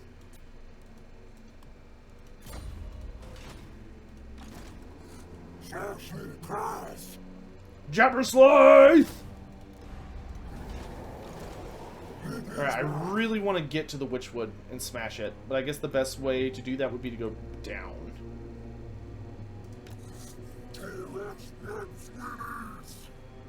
How much movement do I have left? 7? Ooh, down to 5. Okay. Alithanar, I'm coming for that booty!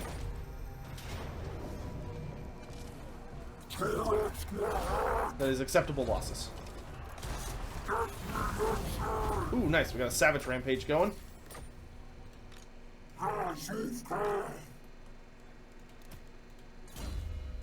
Mortality.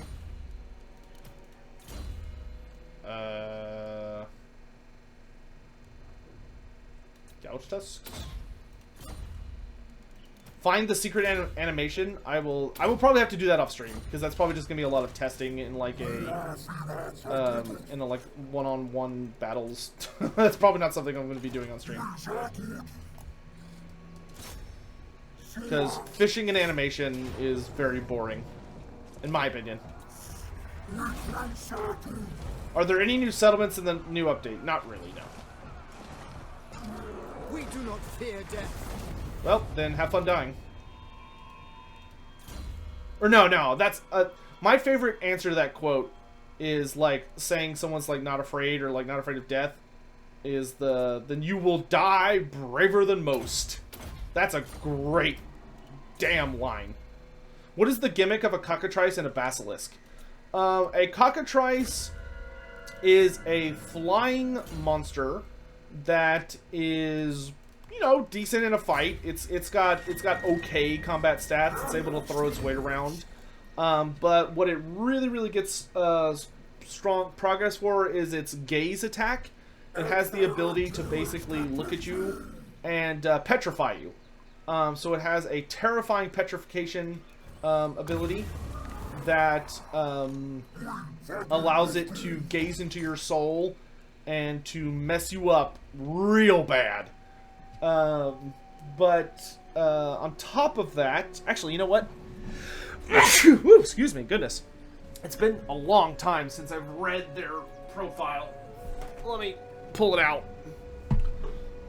Because there actually is the Basilisk is very different than most people expect. But a cockatrice, what does the cockatrice bring to the party? The cockatrice brings to the party, so it's a decent melee combatant. It's not great. It's like, the cockatrice is more in the ballpark of like, the cockatrice is weaker than a troll. I'll put it that way. Like, it's much more maneuverable, and it's a bit tankier in terms of like raw survivability. Like, it doesn't have regeneration, but it does have like scaly skin, and it's large. It's a single entity, but the big thing that the cockatrice brings to the game is its petrifying gaze. So it can look at you, and it turns you to stone, and like, you're dead. You're instantly dead. So I could see them bringing out the cockatrice and doing what they did with the sepulchral sentinel, the sepulchral stalkers. Make it where it has a gaze attack, it can shoot at you, and it's just pure armor piercing, and does like hefty damage. But just like, it looks at you, and just, or they can make it an active ability where it's like Spirit Leech. So maybe make it an active ability they can use a certain amount of times, where they just click on you and it does like a whole bunch of single entity damage. In addition to that, I could see them. They also there's optional rules for the cockatrice where you could also give them poisoned attacks, or you could give them acidic vomit, which acidic vomit was like a breath attack. But if they put them in the game, I imagine that they would probably give it poisoned attacks just to make it spicy. But for its acidic vomit, I imagine that would just be an animation, not one of its actual like rules. And then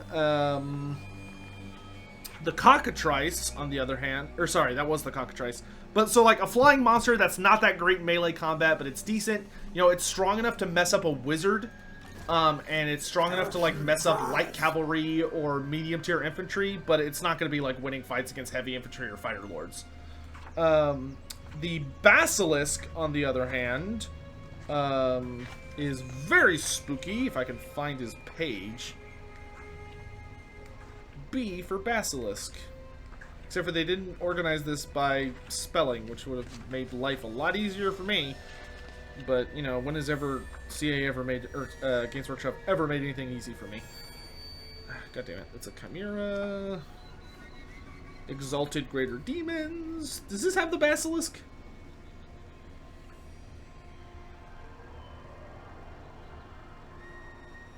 It doesn't?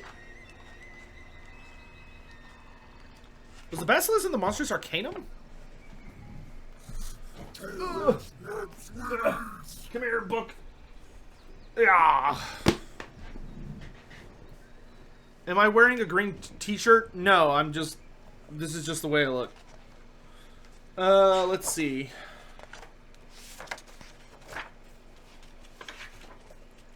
We got Chaos Siege Giants. We got Toad Dragons. We got Kadai. We got Bull Centaurs, Colossal Squigs, Basilisk. There we are, the Basilisk. So the Basilisks are big boy monsters. The Basilisks are huge. Their Basilisk is more in the ballpark of like a dragon or a like a griffin-sized beastie. So it's a big old creature. They've got 8 legs, which are creepy. They're scaly skin. They're very, very fast. They cause terror. They're very tough. They're very durable. They have Forest Strider, which makes them a good natural fit for the Beastmen. And the thing about them, they have poison attacks, but they actually do not work like they do in some forms of fantasy, where they also have a petrifying gaze.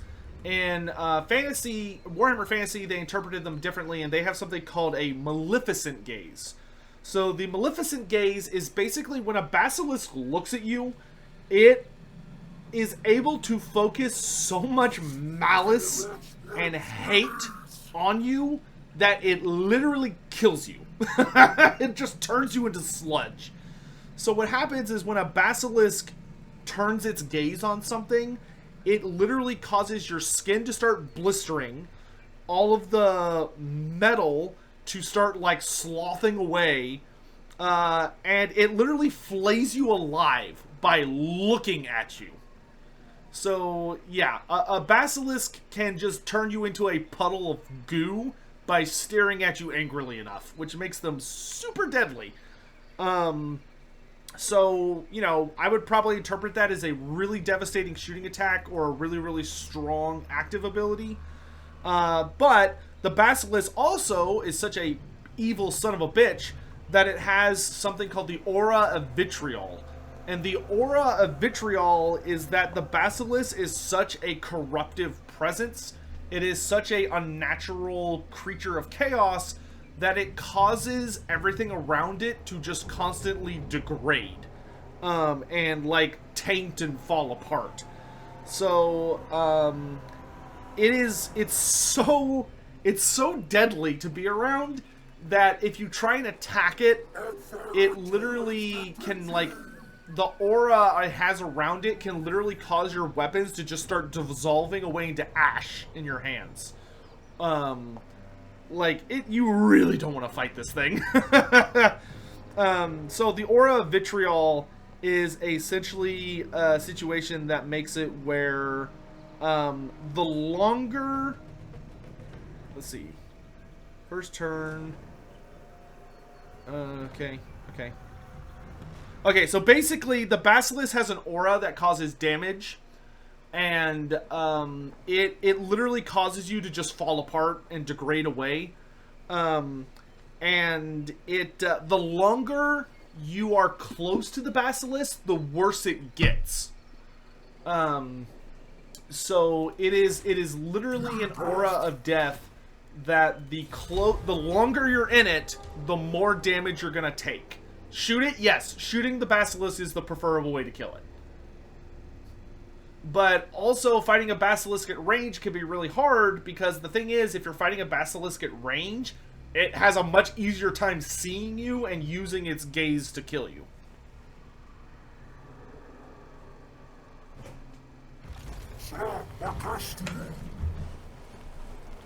So you kind of gotta weigh your options. What happened to Oxiodal in the end times? We don't know. He killed the like best Eshin assassin behind only Deathmaster Snitch. He killed him in a fight. Well, it was more like a contest of stealth, and Oxiodal came out on top. Oxiodal killed him, and then after that, we never saw him again. He presumably went off somewhere to be important. He was doing Oxiodal things. Who knows? He might still be alive in Age of Sigmar.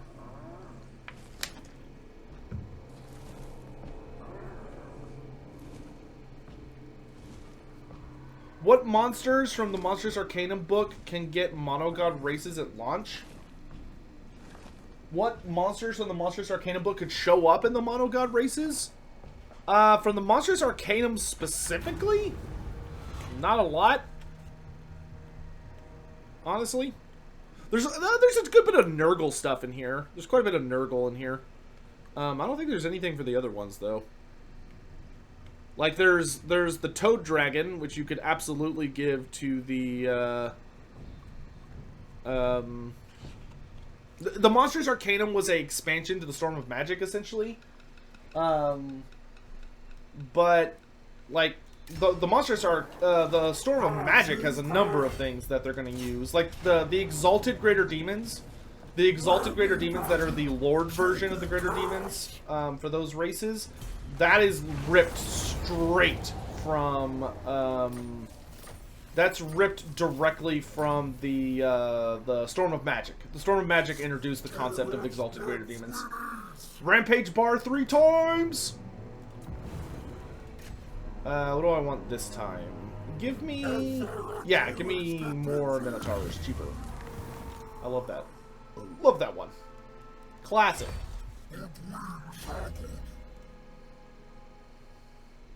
Yeah, we'll never get Tarmacon's brothers. I don't even know if we're gonna get Tarmacon, to be honest. I would not mind at all to see Tarmacon, but like Nurgle has so many characters. Nurgle has so many characters.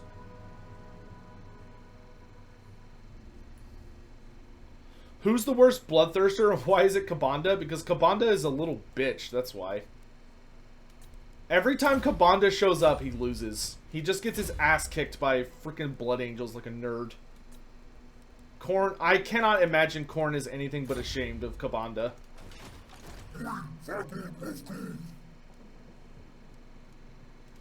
Even when he crossed dimensions for some reason and showed up in fantasy, all he did was like wave his stupid axe around like a nerd and then Sigmar one-shot him. Like he killed Caradryan. He killed Caradryan, who was the incarnate of fire at that time, and then he immediately got one-shot by Sigmar. So he died like a nerd.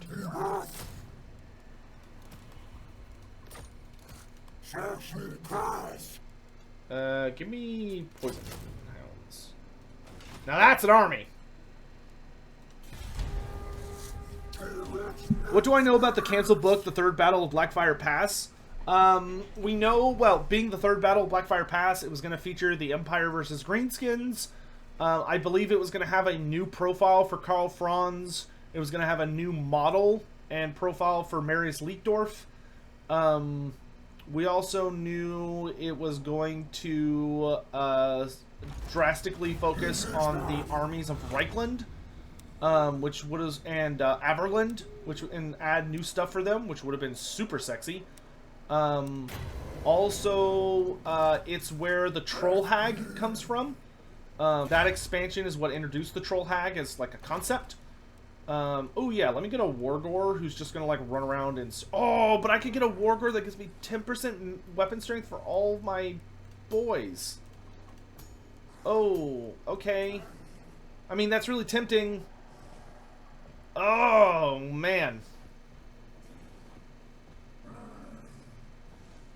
I kind of want a guy to just run around and check ruins, but that's really good. Yeah, okay, fine. Is there a special Hearthstone in the Witchwood? No. There's a special Hearthstone at Athel Loren, which maybe the Witchwood turns into that one if you're playing on Vortex campaign, but in Mortal Empires you have to go to the Oak of Ages. What is the gimmick of Cursed Ettins? I have an entire video dedicated to them if you want to go watch it. But the TLDR is, imagine a giant that's faster, better at fighting, and can cast magic. And that's a Norska monster. It's a Norska exclusive monster. Which they should absolutely 1,000 billion% add to Norska. Because it would be amazing. Does Taurux like ice cream? No, Taurux hates ice cream. Because he hates everything. Also, his body is made out of metal and his insides are molten. So ice cream melts when it gets too close to him. So why would he enjoy ice cream at all? The Oak of Ages Hearthstone is kind of lackluster. All of the... I think you could argue that all of the unique Hearthstones are kind of lackluster. But they're thematic. They're fun. I don't think they're meant to be, like, earth-shatteringly powerful.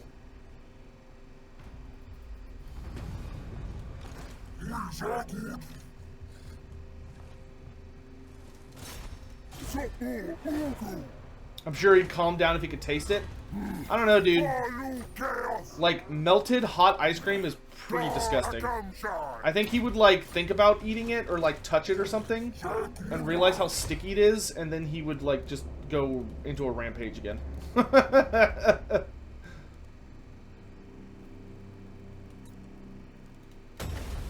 Like, imagine someone trying to hype up ice cream for you. And, like, you go in to taste it, and you're like, oh, man, they've been really talking this up. And then it's, like, just gross, sticky goo. Chat, poll time. Which Beastman, Legendary Lord, do we hire? Do y'all want Malagor? Do you want Morgur? Or do you want Kazrak? You have 1 minute. Vote. Ice cream made by Centaur milk? Gross. Listen, just because I don't want to know what you're doing on your personal time, okay?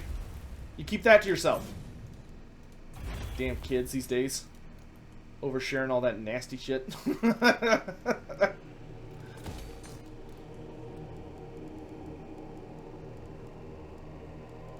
Let me get rid of... I don't think I need to make Tour anymore.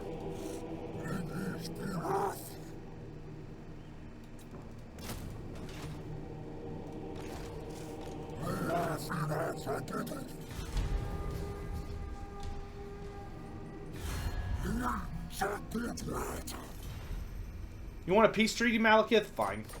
I'm not coming back up there. That means he'll leave my Hearthstone alone, which I'm okay with. Will CA ever give us their language codes for all races that don't speak English? Here, I'll tell y'all a secret. Y'all want to know a secret? I have had negotiations about having the language codes released publicly. And I cannot give you any more details than that.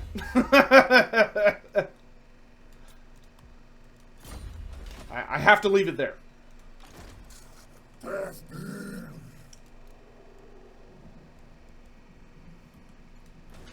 Let's see. Okay, y'all voted for Morgur. Morgur it is. Shadowgate time.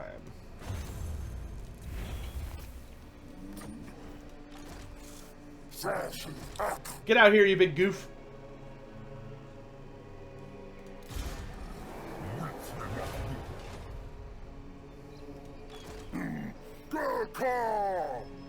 You know what? I don't want the Wargor in my army. He is going to be in charge of just searching for ruins. Alright. To Hexawaddle. Away.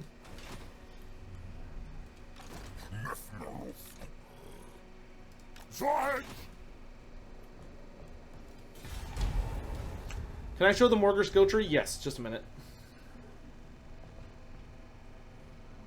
Holy shit, it's almost 3 o'clock. Oh my gosh. Wow.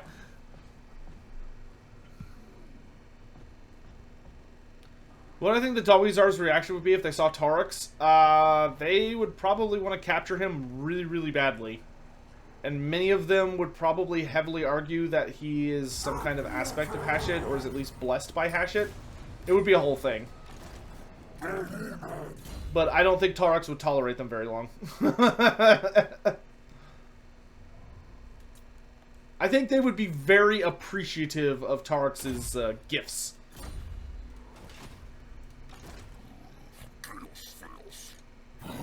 I don't like this Wargor anymore. Get out of here. I wanted him for the Minotaur buff, but now that I'm sitting here, it's like, I kind of want to do other things.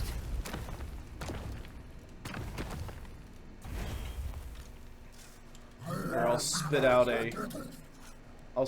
a Wargor that can follow around Morgur.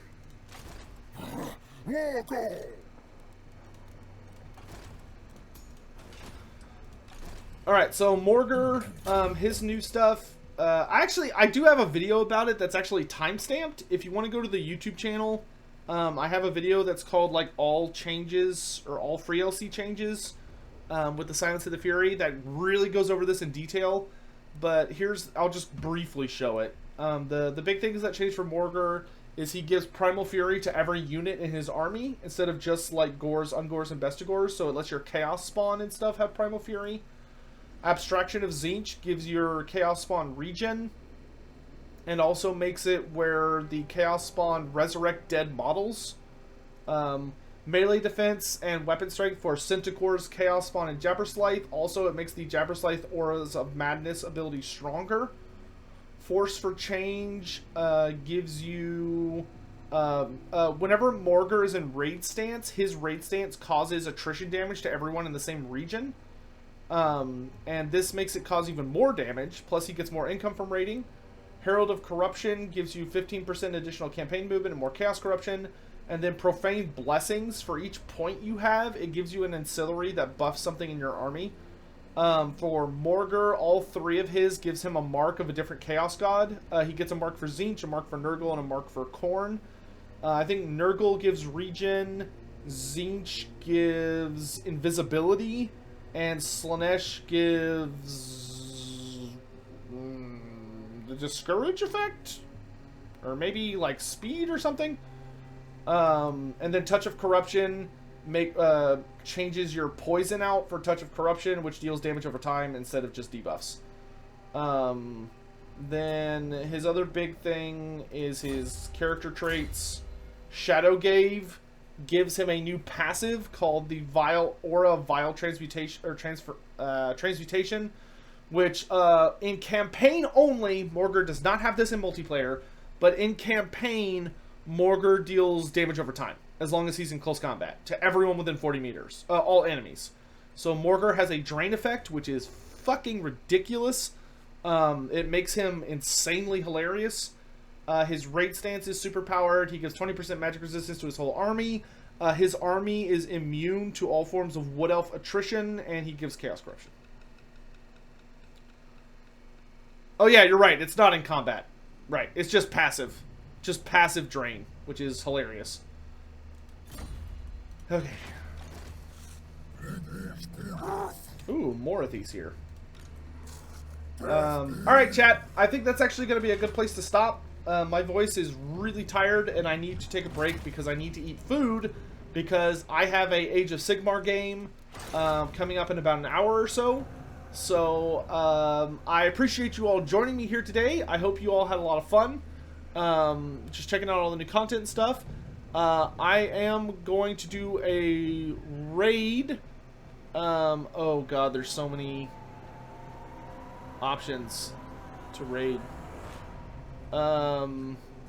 So we're gonna do a raid, but that's, oh god, there we go. That's gonna be it for me today, or for Total War. Like I said, I will be back in an hour to play, roughly an hour, to play some Age of Sigmar. So if you want to check out an Age of Sigmar game, be sure to come hang that out. Order 626. I played Oxyotl yesterday. The video is up on my YouTube channel if you want to go watch it, or it's a VOD here on Twitch as well. So you can watch it wherever you'd like. But that stream's up. And I will probably be continuing with Oxyotl tomorrow. So, thank you all again so much for joining me. I really appreciate all the follows, and we had a ton of really generous raids today, and we had some generous tips and a lot of subscribers. Thank you to everyone that joined the Red Host, and a lot of gift subs, and just all the things.